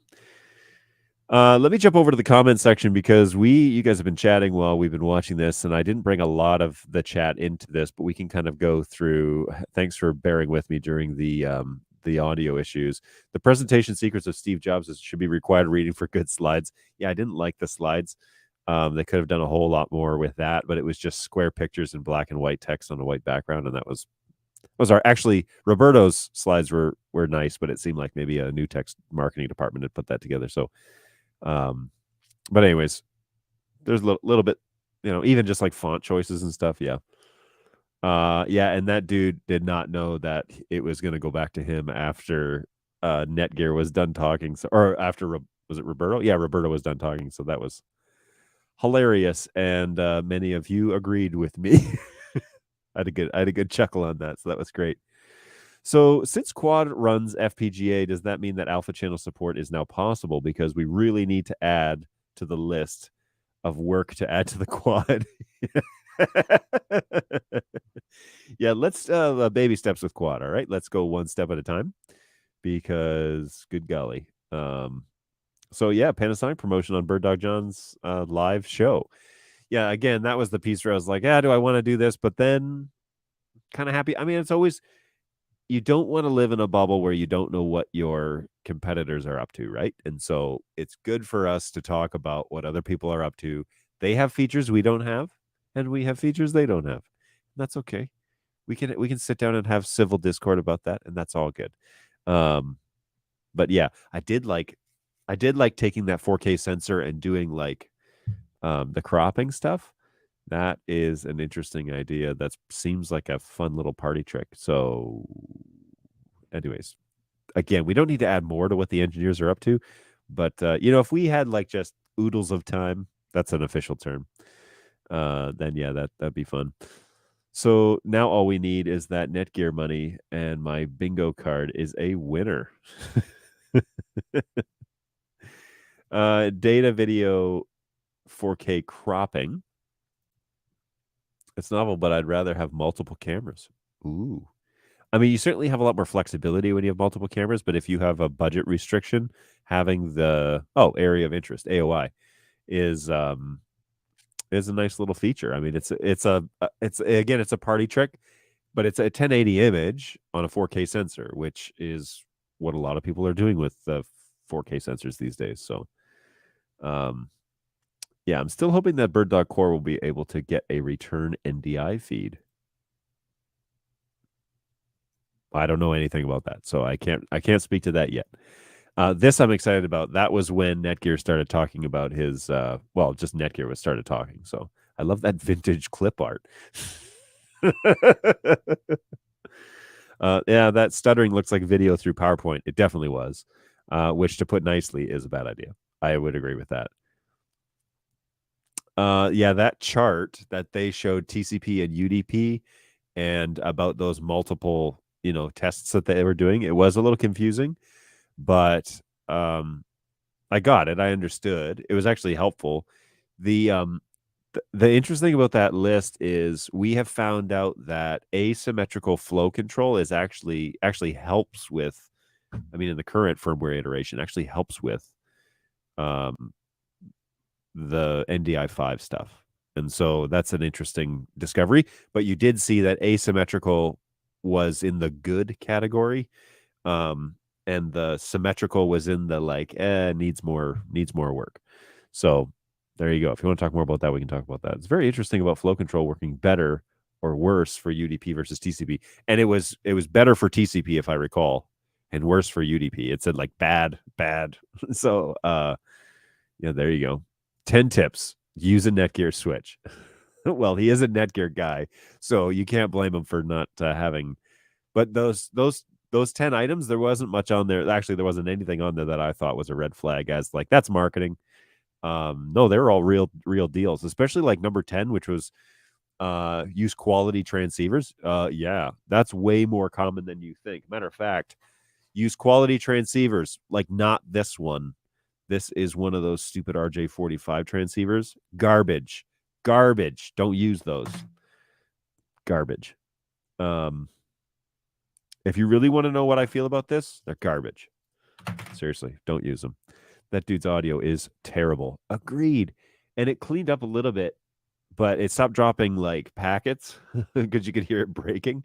But cleaned up a little bit near the end, but it was definitely still not good. So it's a shame that he was using AirPods because I feel like he could have probably had a microphone on and sounded 10 times better as the host. But yeah, that's a shame. Yeah, the AirPods get a little mixed up. Happens to my coworker. Oh, that's a bummer. For a guy with all that expensive equipment behind him. Yeah, right. That was a little strange. I have a UE150. I can confirm. And then this is when we talked about how expensive they were. So from my understanding, the UE160 is for SMPTE 2110 and the Carios $30,000 switcher. Wowzers. I'm going to have to Google some stuff. I mean, not the SMPTE 2110. I get that. But, ow. What was it? What was I watching? I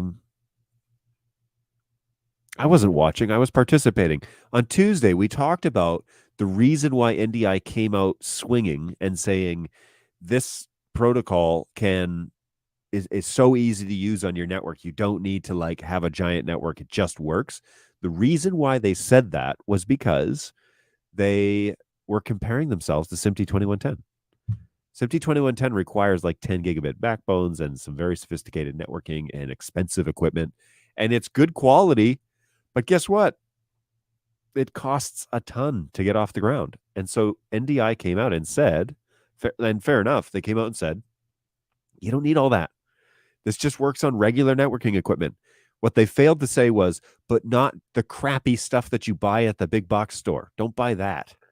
That's what they should have said, but they didn't. And so now we're going the other way where we're like, no, not the $30 Linksys router. That's not what we were talking about. What we were talking about was you don't have to go out and buy the 10 gigabit backbone to make NDI work. You can, and endpoints for that matter. So anyways,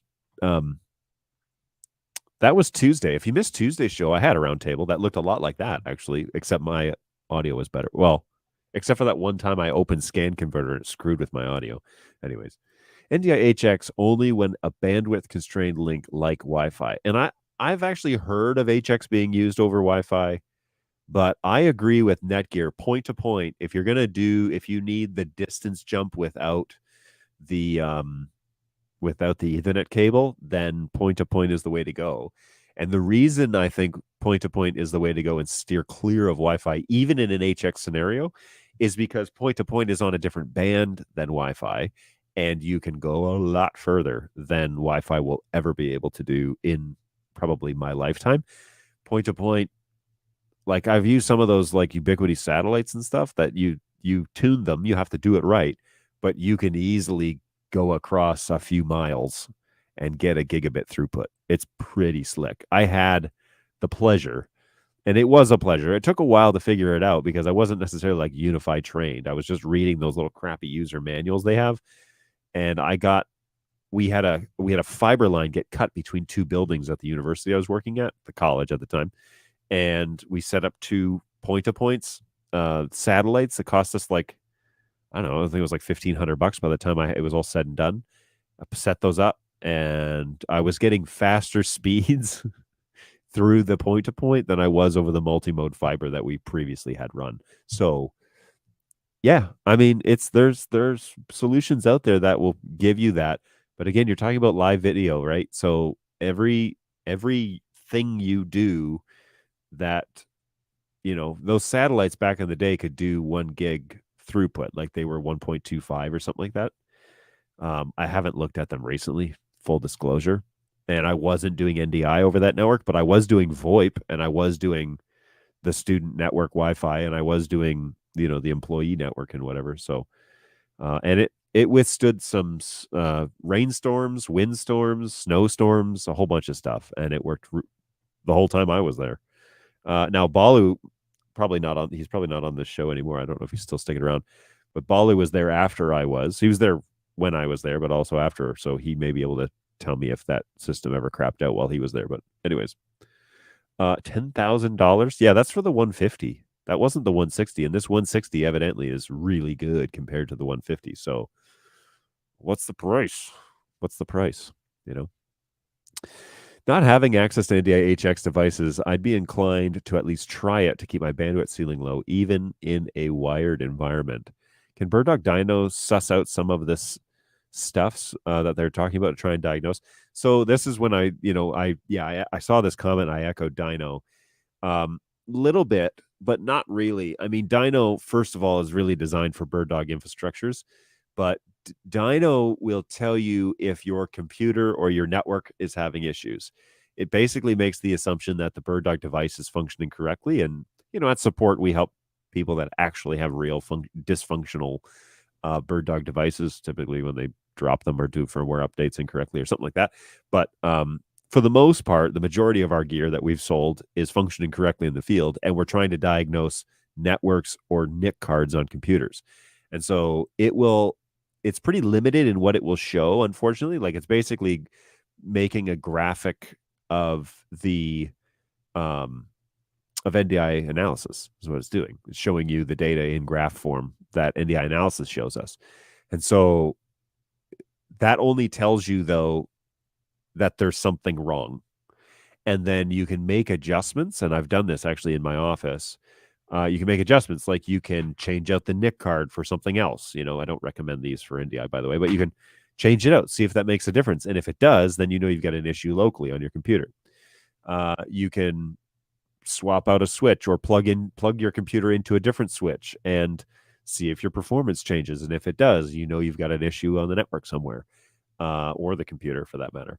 But it goes on. So it does, but it kind of just shows you that there's a problem. It doesn't tell you where the problem is. And that's, I think, what the question was when are you guys going to make some tools that help us diagnose where the problem is? Because we don't have money to hire out, a network admin and come and figure this out. So I get it. I mean, I can sympathize with that because a lot of IT departments are one-man bands. And we want to do these productions. And so we're going to buy a bunch of these cameras, and that IT guy is going to come in on weekends and record our game, like our basketball games for our elementary school, and put them up on YouTube. Okay, cool. Still one guy. Now he's required to be a production guy, an IT guy. He's required to be a network admin. He's required to be all these things, an audio engineer. And there's no money. Like, they're breaking the bank to buy the cameras and the keyboard or whatever. And there's no money to hire out a network crew and come and sort it out. So yeah, there need to be some tools out there, or like a free support department where you can put in a ticket and be treated as an equal like everyone else.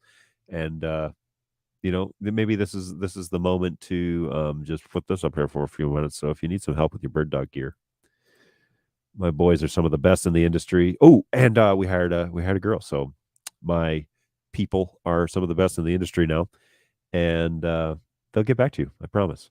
We will get back to you. Stuff happens sometimes. Sometimes it takes us a little bit longer than normal. Like we hire 2 brand new people to the NDI world and we train them up. So sometimes responses take a little bit of more time than they normally do. But Clay is here. I am here. Cece's here. Brayton's on vacation. He's out gallivanting somewhere. I can talk about him because he's definitely not watching this show. He's enjoying the beach somewhere. And we've got 2 more folks coming up that are getting trained up, and they're going to be aces. And I've also hired somebody else to handle everything else that happens in this office. And so lots of good things are happening here in the Bird Dog office in Auburn Hills. So be excited. That's an order. Philosophically, craft is about coming to know your tools. There is no art without first mastering the craft. Learn about networking. Just do it. The only time that it doesn't fix things is is when you buy a switch with the word managed in the title. You plug it in, you expect it to work like magic, and then you return it in frustration without actually asking any further questions. Otherwise, it nearly fixes everything. Oh, senseless. I'm sorry, but those ones are just frustrating. The story goes, we made a network recommendation to somebody because they were using an unmanaged switch. So they went up to the store and they bought a managed switch and they plugged it all in and fired it up, and it didn't fix their problem. And they boxed it all up and returned the switch because, we had bought this expensive switch and it didn't do it. It's like, well, hang on. Hang on. You need to set the switch up to work correctly, not just, this is the danger. This is the danger in telling people in your marketing, just plug it in. Yes, compared to SMPTE 2110, yes, it's way different. But most people don't know that comparison. Most people read your marketing and think it's plug and play. It's like, anyway. Someone who has spent a lifetime in SIP, voice, video conferencing, all these network management things are not new. They're just new to the industry and this audience. I would agree. Who thought that would be a good idea to put roadmap questions in your canned questions if you didn't know the answer? So as I understand it, those questions were coming in during the live webinar. And that's why it went for an hour and a bit. And the guy kind of like just cut it cold. Just like his transitions. I use Dante and NDI on the same Unify switch weekly, and I never have a problem. But I also know what I'm doing. I've gathered that over the age that NetHab knows what he's doing. So let's not try and replicate what he's doing unless you're buddies with him. NetHab, when was the last time you landed the shuttle? It helps that they are just down the street and I can beat them up when it doesn't work. It does help. And not like Clay was working with, Clay regularly works with guys in like stadiums and stuff. And we're like, hey, can you power cycle the camera? And they're like, I'll be back. And they leave for 20 minutes because they have to go to the headroom that's way down on the other side of the field, and they like power cycle, and then they walk all the way back. Okay, I power cycle, and Clay's like, yeah, that didn't do it. 10 4K streams wouldn't go well over a 5 gig pipe, let alone 5G pipe. Yeah, that was an interesting question. I think that is really coming from a group of installers or people or clients that just they're not super versed in the bandwidth limitations of just networks in general. Like they see 5G and they see LTE and they see 10 gig or 1 gig base, or they see like all these words and they don't understand, when does it come into 5G wireless? It's like, Papadoo. Yeah, you should really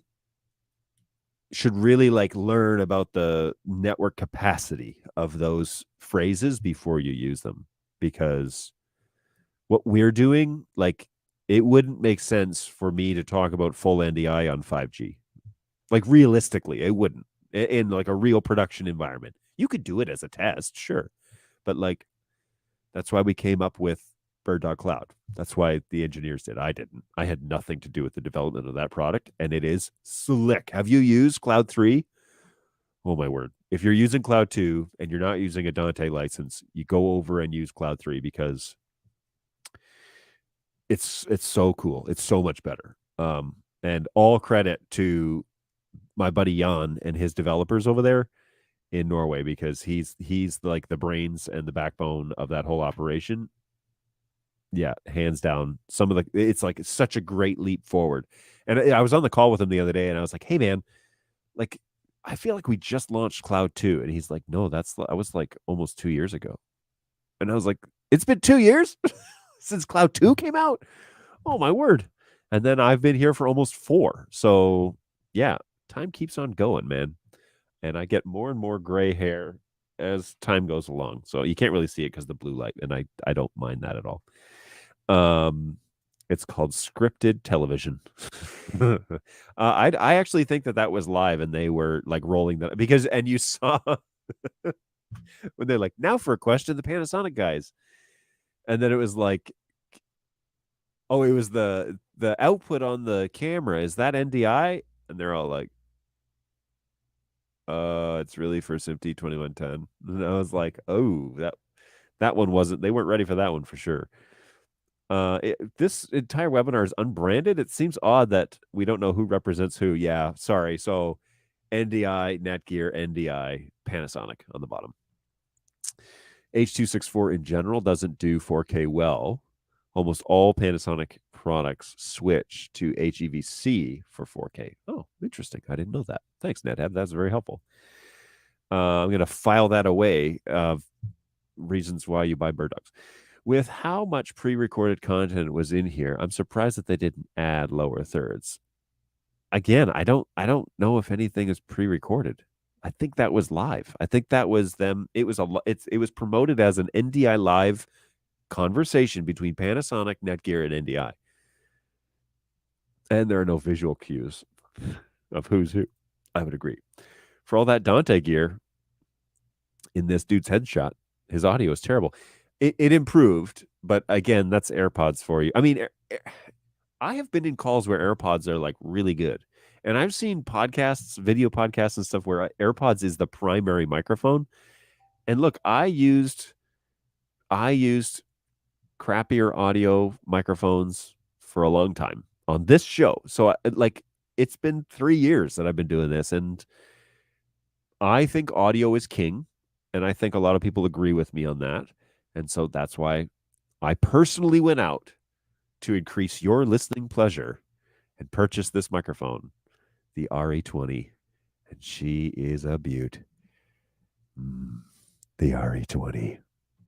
Anyway, for those of you who are still watching this show, bravo. It's been 2 hours. Bravo. If you're still, it's probably my entire team is probably the ones watching this, and maybe some sales guys. Anyways, this explains why he's asking questions that would seem dumb if they were prepared questions. I don't know if they seem dumb. I just think that people were just not prepared for. They were just not prepared for the questions he was about to ask. What I really thought was a bit of a weird shift was, hey, I'm going to talk Japanese for a second. I was like, what? He's probably like, I mean, we could totally Google Translate what he said, but any bets on what he was talking about in Japanese to his engineer? Maybe his engineer didn't understand the question in an English form, and so he rephrased it in Japanese so that the engineer would be like, oh, I know what he's talking about. I don't know. But the gentleman in the middle on the bottom for Panasonic seemed fully capable of understanding what was going on. So I don't know why he had to talk to him in Japanese, unless it was like an NDA question. Like, hey, are you done that project yet? Because these guys want to know. Have you even thought about doing that? Who knows what he put on there? Yes, I can't wait for OBS NDI to get up to NDI 5. Is there a roadmap for that? I haven't actually heard of a roadmap, but I'm sure somebody's working on it. We don't know what we're doing. We don't know what we're doing. So we want other companies to do the work. I disagree. I think NDI knows what they're doing, but I think NDI has a fixed amount of resources, and they've got to use those in the best, because now they're a part of VizRT and they're not new tech. NDI.TV is its own like entity underneath the VizRT umbrella.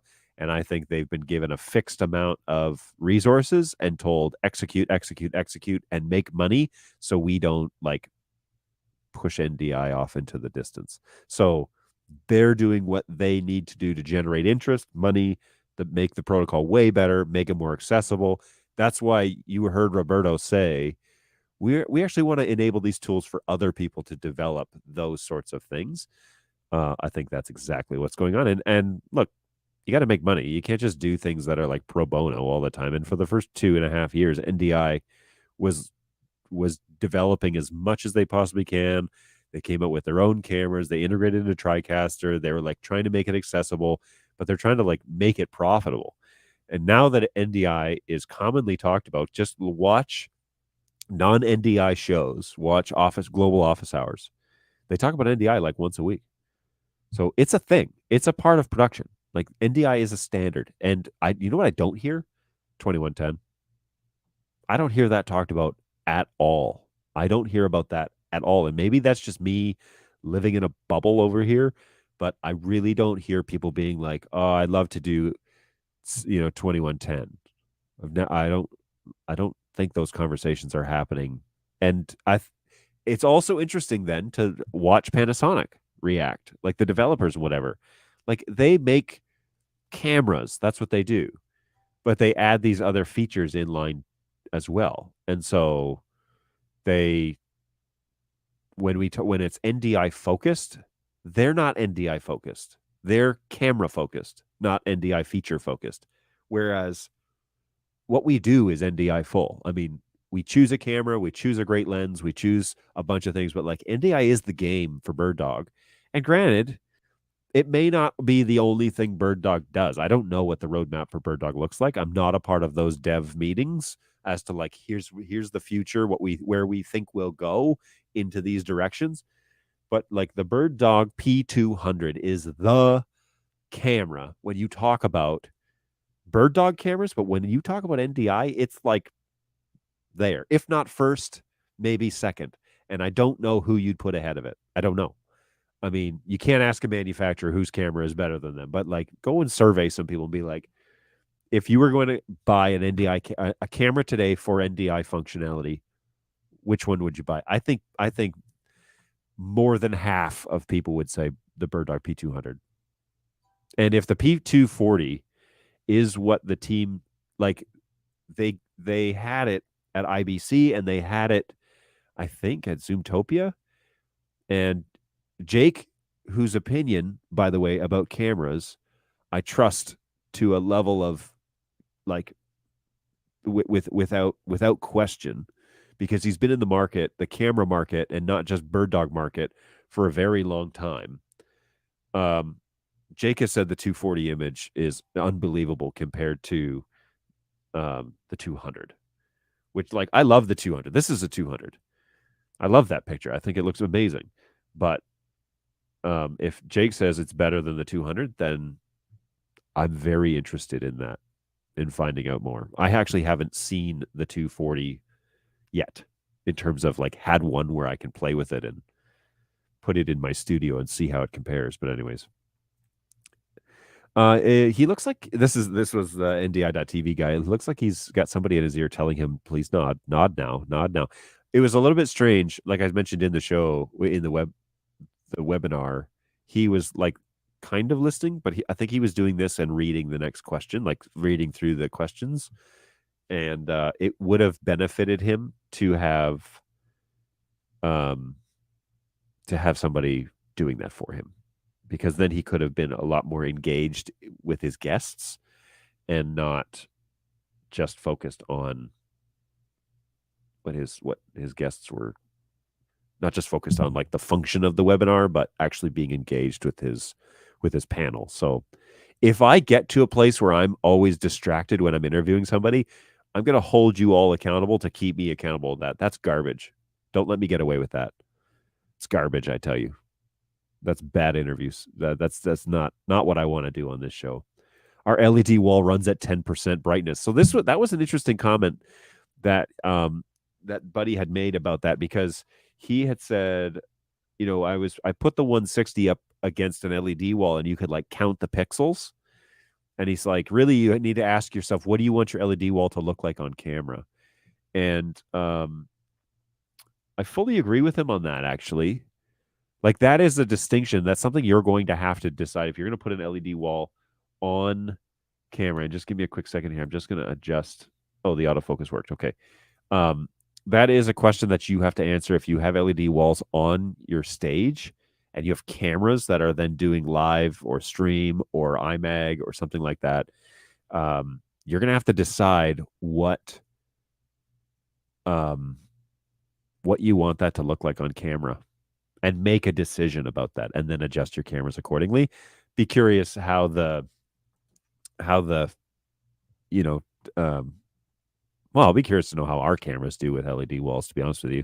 I know that we did a backlight compensation feature on the P4K.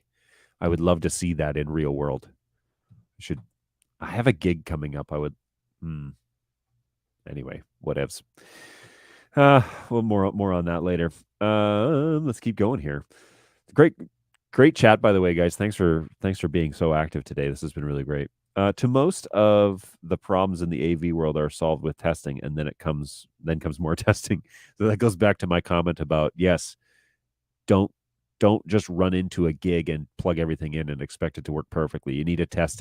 You need to get there a few hours early. Know that the infrastructure is going to work. Have your 4250 already pre-configured. Have your DHCP reservation list ready to go. Show up, set up the cameras, get your shots aligned up, and make sure that you have a chance to test it and figure out. And if everything works perfectly, wonderful. Go get coffee.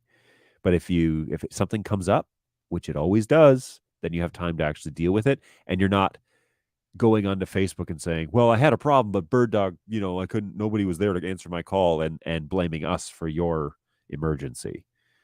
Poor planning is really not my problem, but look, we want to help you. We just plan better. If you plan better, that would be great.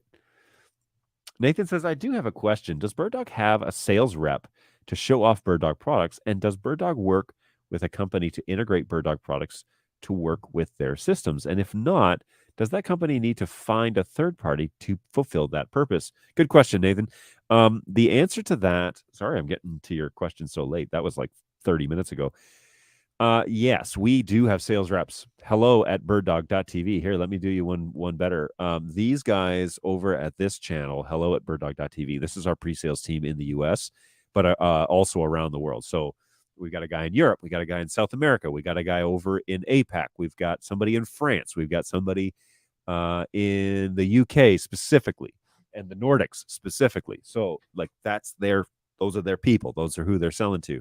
These guys out of this department are some of the coolest and best sales guys I've ever had a pleasure of working alongside and interacting with. And so I can't say enough good things about them. They're a great team.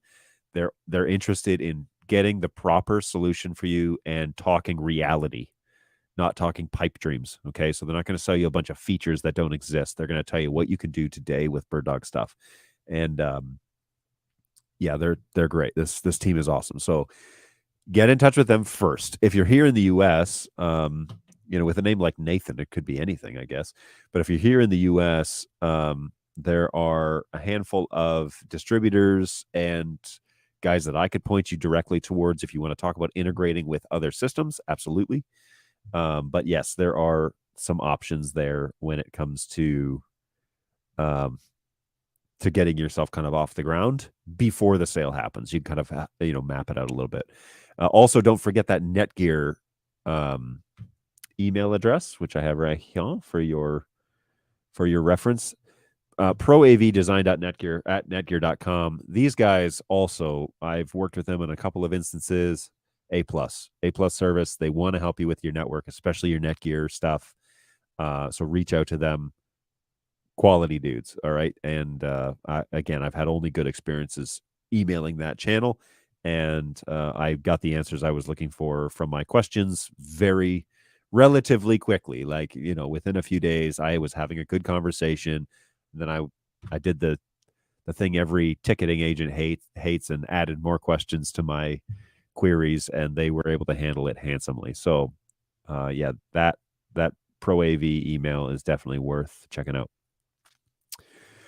Symmetric was better for TCP because every TCP packet in general generates an equal number of acknowledgement packets. Correct. The UDP is spray and pray. A buddy of mine bought a Panasonic Curio switcher only to realize that it only supports 4 NDI SRT inputs, but unlimited SMPTE 2110. Interesting. That's interesting. It just seemed like they were not super excited about the NDI function of their camera. Did it not? I don't think it's their focus. I don't think it's their focus, but I could be wrong. Hey, your Logitech K480 keyboards can work with multiple devices, just in case you're still looking. I'm not, because I bought a $10 switcher, USB switcher, to unify a single keyboard with 2 machines. The problem is, the reason why you're hearing the little notification, which I'll figure out how to turn off somehow, is that I was switching between the computers and pressing the button, and it's like keyboard is now attached. And so then the keyboard would become active. And then when I disconnect from it and switch back to the Mac, then it plays the disconnect sound. So sorry about that during the webinar. I'm sure that was really annoying. But yeah, there's some compromises you get by watching my show. I'm just gonna throw that out there. Oh, I remember the satellites. So this was the Unify satellites. Point-to-point wireless doesn't help with the roving camera across the football field. That's true. It doesn't. That'd be a really long Ethernet cable. No, it was good when I left. It's probably off somewhere running a 10K. Yeah, that's Brayton's, the reference to where Brayton is. I think he's got his feet up in Florida somewhere, but good for him. He needs a break. He just did like a crazy. I won't go into the details, but he just completed an insane project that took him a month. So by all means, bud, go put your feet up. You deserve it. Can BirdDog write their software responsive so they look better?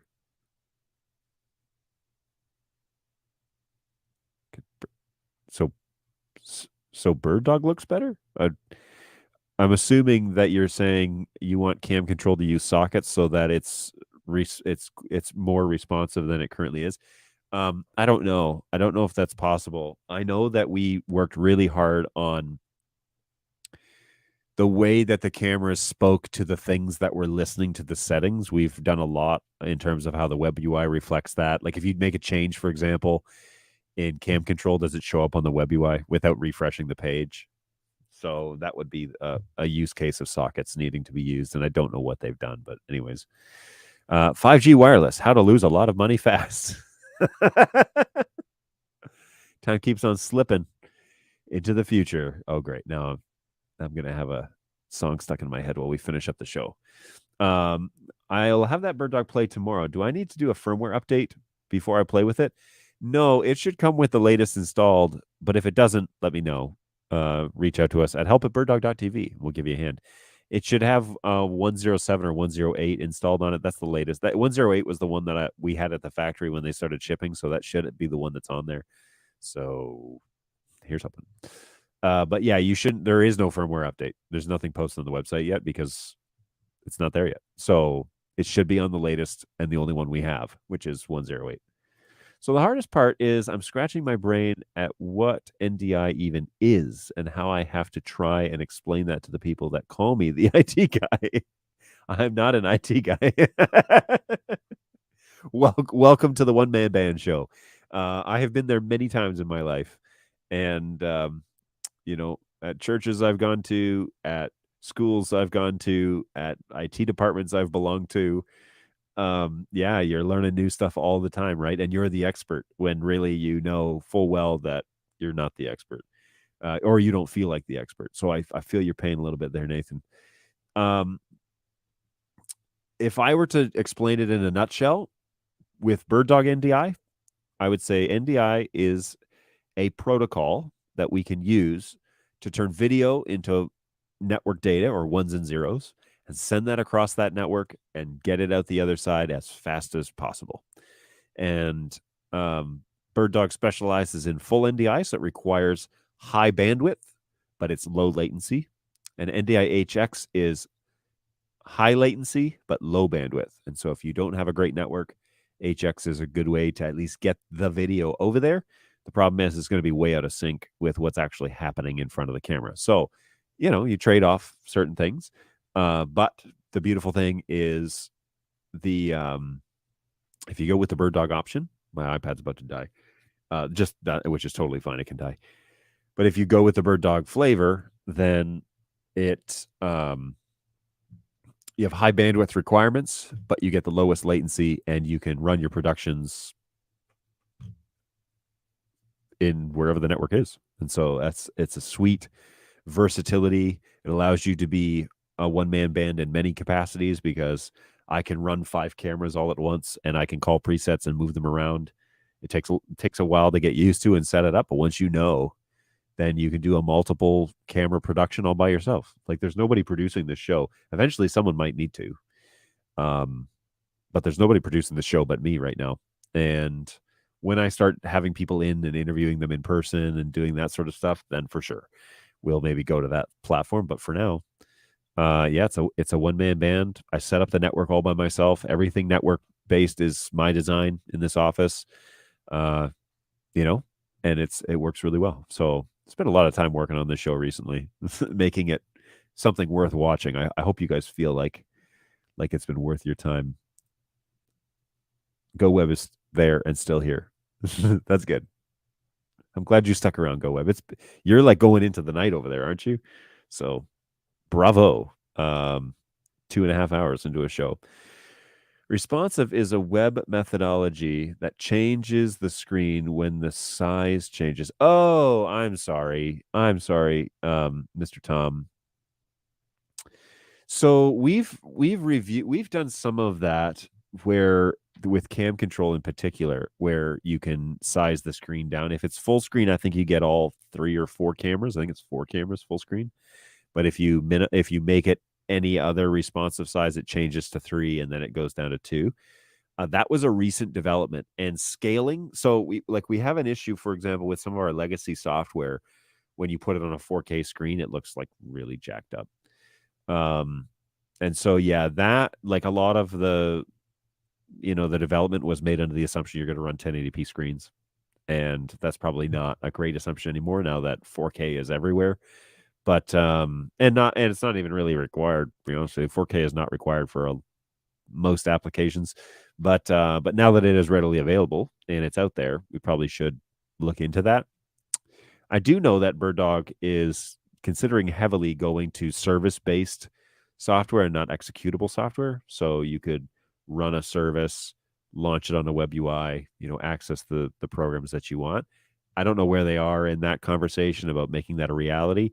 But we see it as a reality now with Central Plus, the new 2.0 version of Central. And it works really well, because I can run this service on this studio machine, which is actually halfway decent. It doesn't chew up the CPU, but it keeps it does all the things that I need it to do when I'm running it, and then I can go in my office and manipulate Central from a web UI. So it's super nice, like really. It's a good positive step forward if that's what we're going to do with our products, with our software products. Moving to a service-based oriented platform has a lot of advantages, because now you don't have to run it locally on the machine that you're using. You can run it on a high-powered server in a server room and access it from a web UI on a low-powered device, right? So yeah, that's cool stuff. Responsive designs to adjust the resolutions. Yeah, gotcha. Someone posted on the Facebook group that he couldn't shrink it small enough. Hey, thanks for answering my questions. I'll be reaching out to you guys. This would be a state thing. So yeah, so definitely reach out to, especially like pre-sales conversations, reach out to Hello. My support guys are at the help address, and that's usually post-sale stuff. But for sure, start the conversation, man. They'd love to have it with you, and they can get it kind of going. Yeah, GoWeb is almost at midnight. So hopefully Sanaya is off to bed at this point, and probably your wife as well. And you're staying online just to say you did it. I really appreciate it, man. Thanks for hanging out with us. Any news on Silicone 2? That's why you're hanging around. So no news yet that I can share that I know of. Nothing yet on the Silicone 2 movement, but I do know that it is a high priority. So I can tell you that it's still very much so at the top of our brains. I do know that Zoomtopia just happened, and BirdDog was there at a booth capacity, but also like Eamon and Dan were there along with Jake, and so they've been gearing up and ramping up for that. That was part of the crazy project that Brayton was up to recently. So Zoomtopia just wrapped up this week, and so those head honchos from the company, Dan and Eamon, they're now stateside for a few weeks, and then they head back shortly thereafter. Doesn't sound like they're going to make it to Auburn Hills, which is a bummer because I love those guys and I'd love to see them more. But they are doing big things in the name of Bird Dog, and I'm pretty excited to hear what happens from their trip this time around. So all good. Hey Nathan, thanks for coming to the show. I don't know if this is your first time here. I don't recall you be talking to us previously on the show, so this is your first time. Thanks for hanging out with us.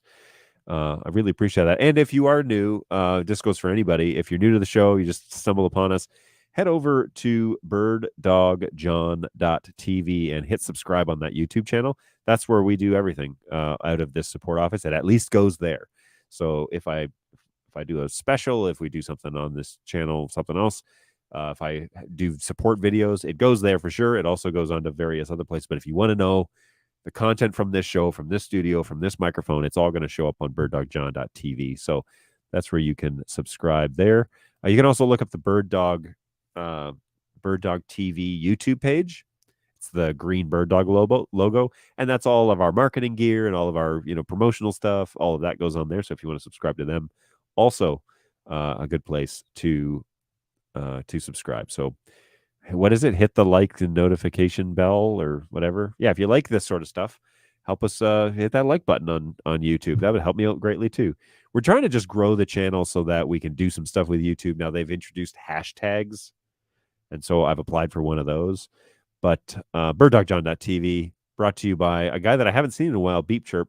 He is a user on here, and he gave us a DNS redirect when I was a small channel. I mean, it's still kind of small, only like 100 subscribers. But when we were just starting out over on Twitch, he hooked me up with that DNS redirect. So we're benefiting from his generosity, that's for sure. Good stuff. Hey, great stuff, John. It was great to show people how this is all used with actual show event issues, especially the LEDs on-site networks, which was never truly tested until we get on site. Just have to do so much prep and pre-test to test your gear. Agreed. There is so much of it. Like, I think you save money by taking 2 hours and setting up your gear in your shop before you go to the show, right? Because you're not spending then time that is at the venue. You're not wasting your time setting that up when you could like be shaking hands with other people that are at that venue that might have you come and do stuff for them. Or especially if you're organized, like you show up and you're just organized, you plug in, you boot up, you put the band-aids on, you fix the little things that are wrong, and then you can go around and be like, yeah, we're going to stream this, like watch it afterwards if you like it. Here's the writer for what it is that we do, or whatever. You could be using your time better, not doing the technical things at the venue, but like networking with the people that are there. So a different type of networking, but not IT networking.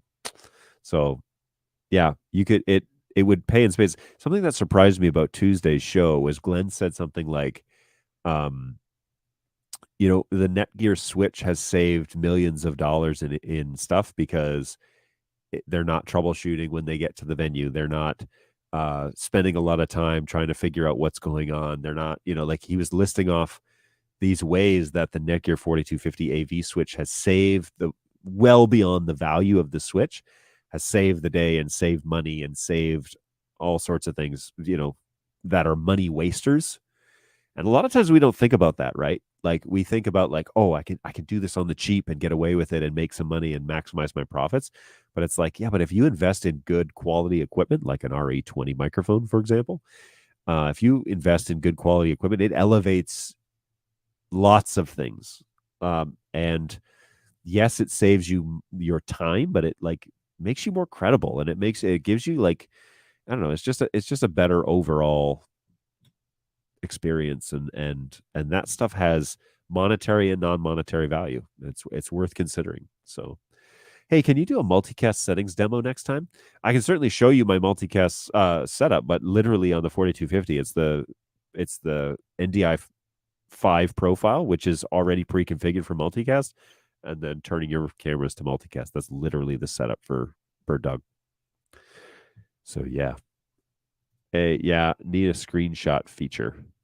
A screenshot feature. Oh, phone's ringing. But since then this has grown into something bigger. Interesting. Good to know. Hey, buddy guy. Hey, do any of your clients use Bird Dog cameras with the 3D protocol with zero density Unreal Reality engine? Well, we saw it showcased at NAB this year. It was being used. We didn't have a lot of time to have sales and support actually like walk through the setup and ask the questions and all that. So that was unfortunate because I would have liked to have some time with the Unreal guys to actually find out the nuts and bolts of things.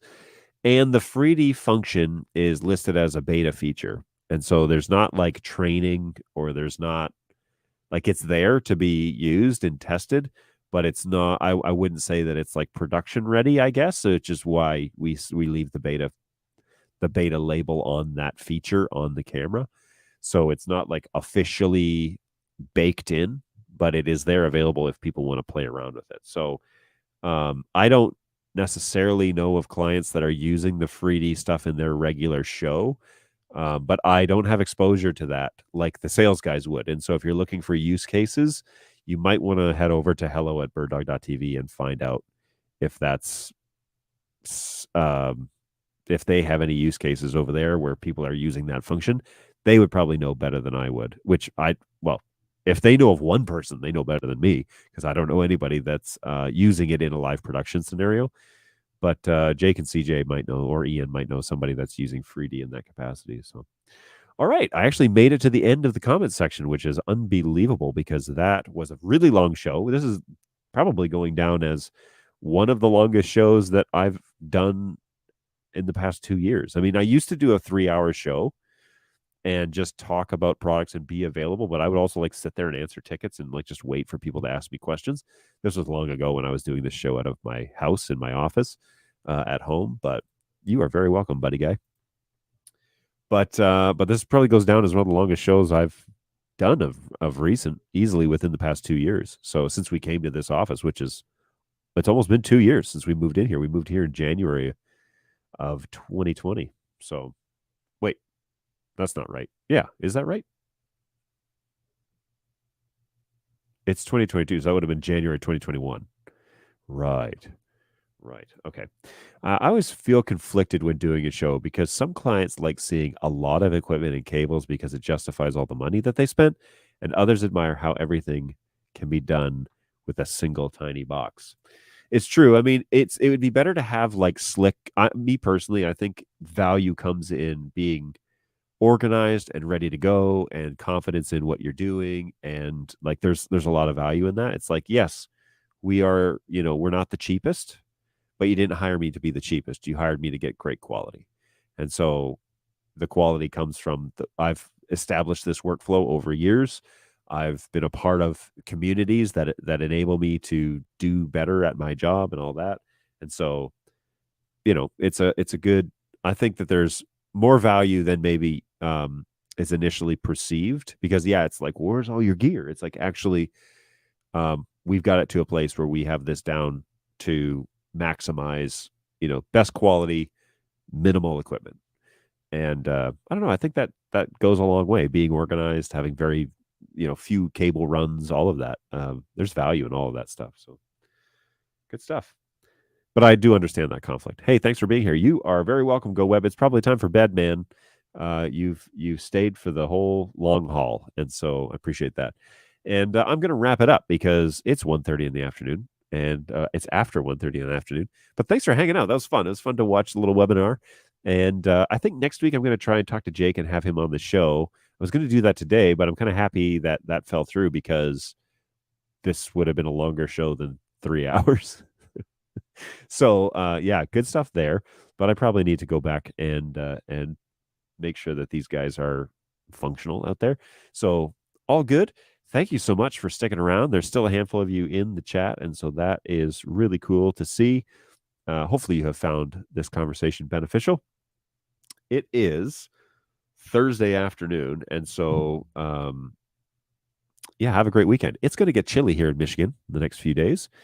So I think our warm fall is now over, and we're headed into the colder portion of the year. So wish us luck. We're going to be into the 30s and 40s over the next couple of days, and then that is staying that cold for the foreseeable future. So wish us luck here in Michigan. I should get like an outside camera going. I mean, the blinds are right there. I could just point a camera outside so that you guys can see what sort of weather we're dealing with. But yeah, we're looking forward to moving into the holiday season. Just a heads up, by the way, we are closed on the Wednesday before Thanksgiving. It's probably probably a half day at least, and then through so that Wednesday, Thursday, Friday we're closed, and we'll be reopened again on the following Monday here in the U.S. To be specific, let's speak accurately here. So that would be the 23rd. We would reopen on the 28th, just FYI. And then the week after Christmas, so Christmas is on a Sunday this year, and so we'll probably be closed a half day or on the 23rd, the Friday, and then we will be closed the following week, and we'll reopen again on the 3rd of January. So we will be closed for a week and a couple of days during the holiday season at Christmas time. That's to let my guys go home, be with their families, and celebrate the season. And then we'll be back to work on the 3rd. But there are going to be some gaps in support, and you should know that. You should know that there won't be any responses to tickets and that sort of thing. So they may be building up a little bit, and then it's going to take us a little while to catch up. And so give us a little bit of grace. Of course, I'll be here on the Tuesday of the week of Thanksgiving. And then when we return, it'll be have a Tuesday, Thursday show. And then that week of Christmas would be we'll probably miss the 27th and 29th show, but we will do something on the 20th, 22nd, and then again on the 3rd, we'll come back. So we'll only miss a couple of shows there. So yeah, just FYI, that's going to be something that'll happen coming up in the new year, or coming up the rest of this year. We've got some holiday time spent, so should be exciting stuff then. But we'll plan to come back on Tuesday. Baller's not a huge fan of the cold weather that's coming, so I totally understand that, man. But it's here, and we better embrace it, or we'll just be bitter. So, and I don't want to be bitter and embrace it, so might as well lose one of them. But yes, feel free to hit me up at birddogjohn.tv. I really appreciate you guys hanging out. Please subscribe to that channel. That would help me out. Like this this webinar review. If you want more of this sort of stuff, yeah, hit that like and subscribe and ding that bell for notification. I don't know what this spiel is. Anyways, but thank you so much for coming along. Really appreciate that. And we will see you guys really soon. Next week on Tuesday is the plan for the next one. And so hopefully you can join us then. We'll maybe do a little snacks on stream on Tuesday. Bring that back, because we haven't done that for a couple of days now. So we'll bring that back, and we will go from there. Be well. Take care of yourselves. Take care of each other. And we'll see you on Tuesday at 11. Cheers, guys. Thanks.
Resistance is futile.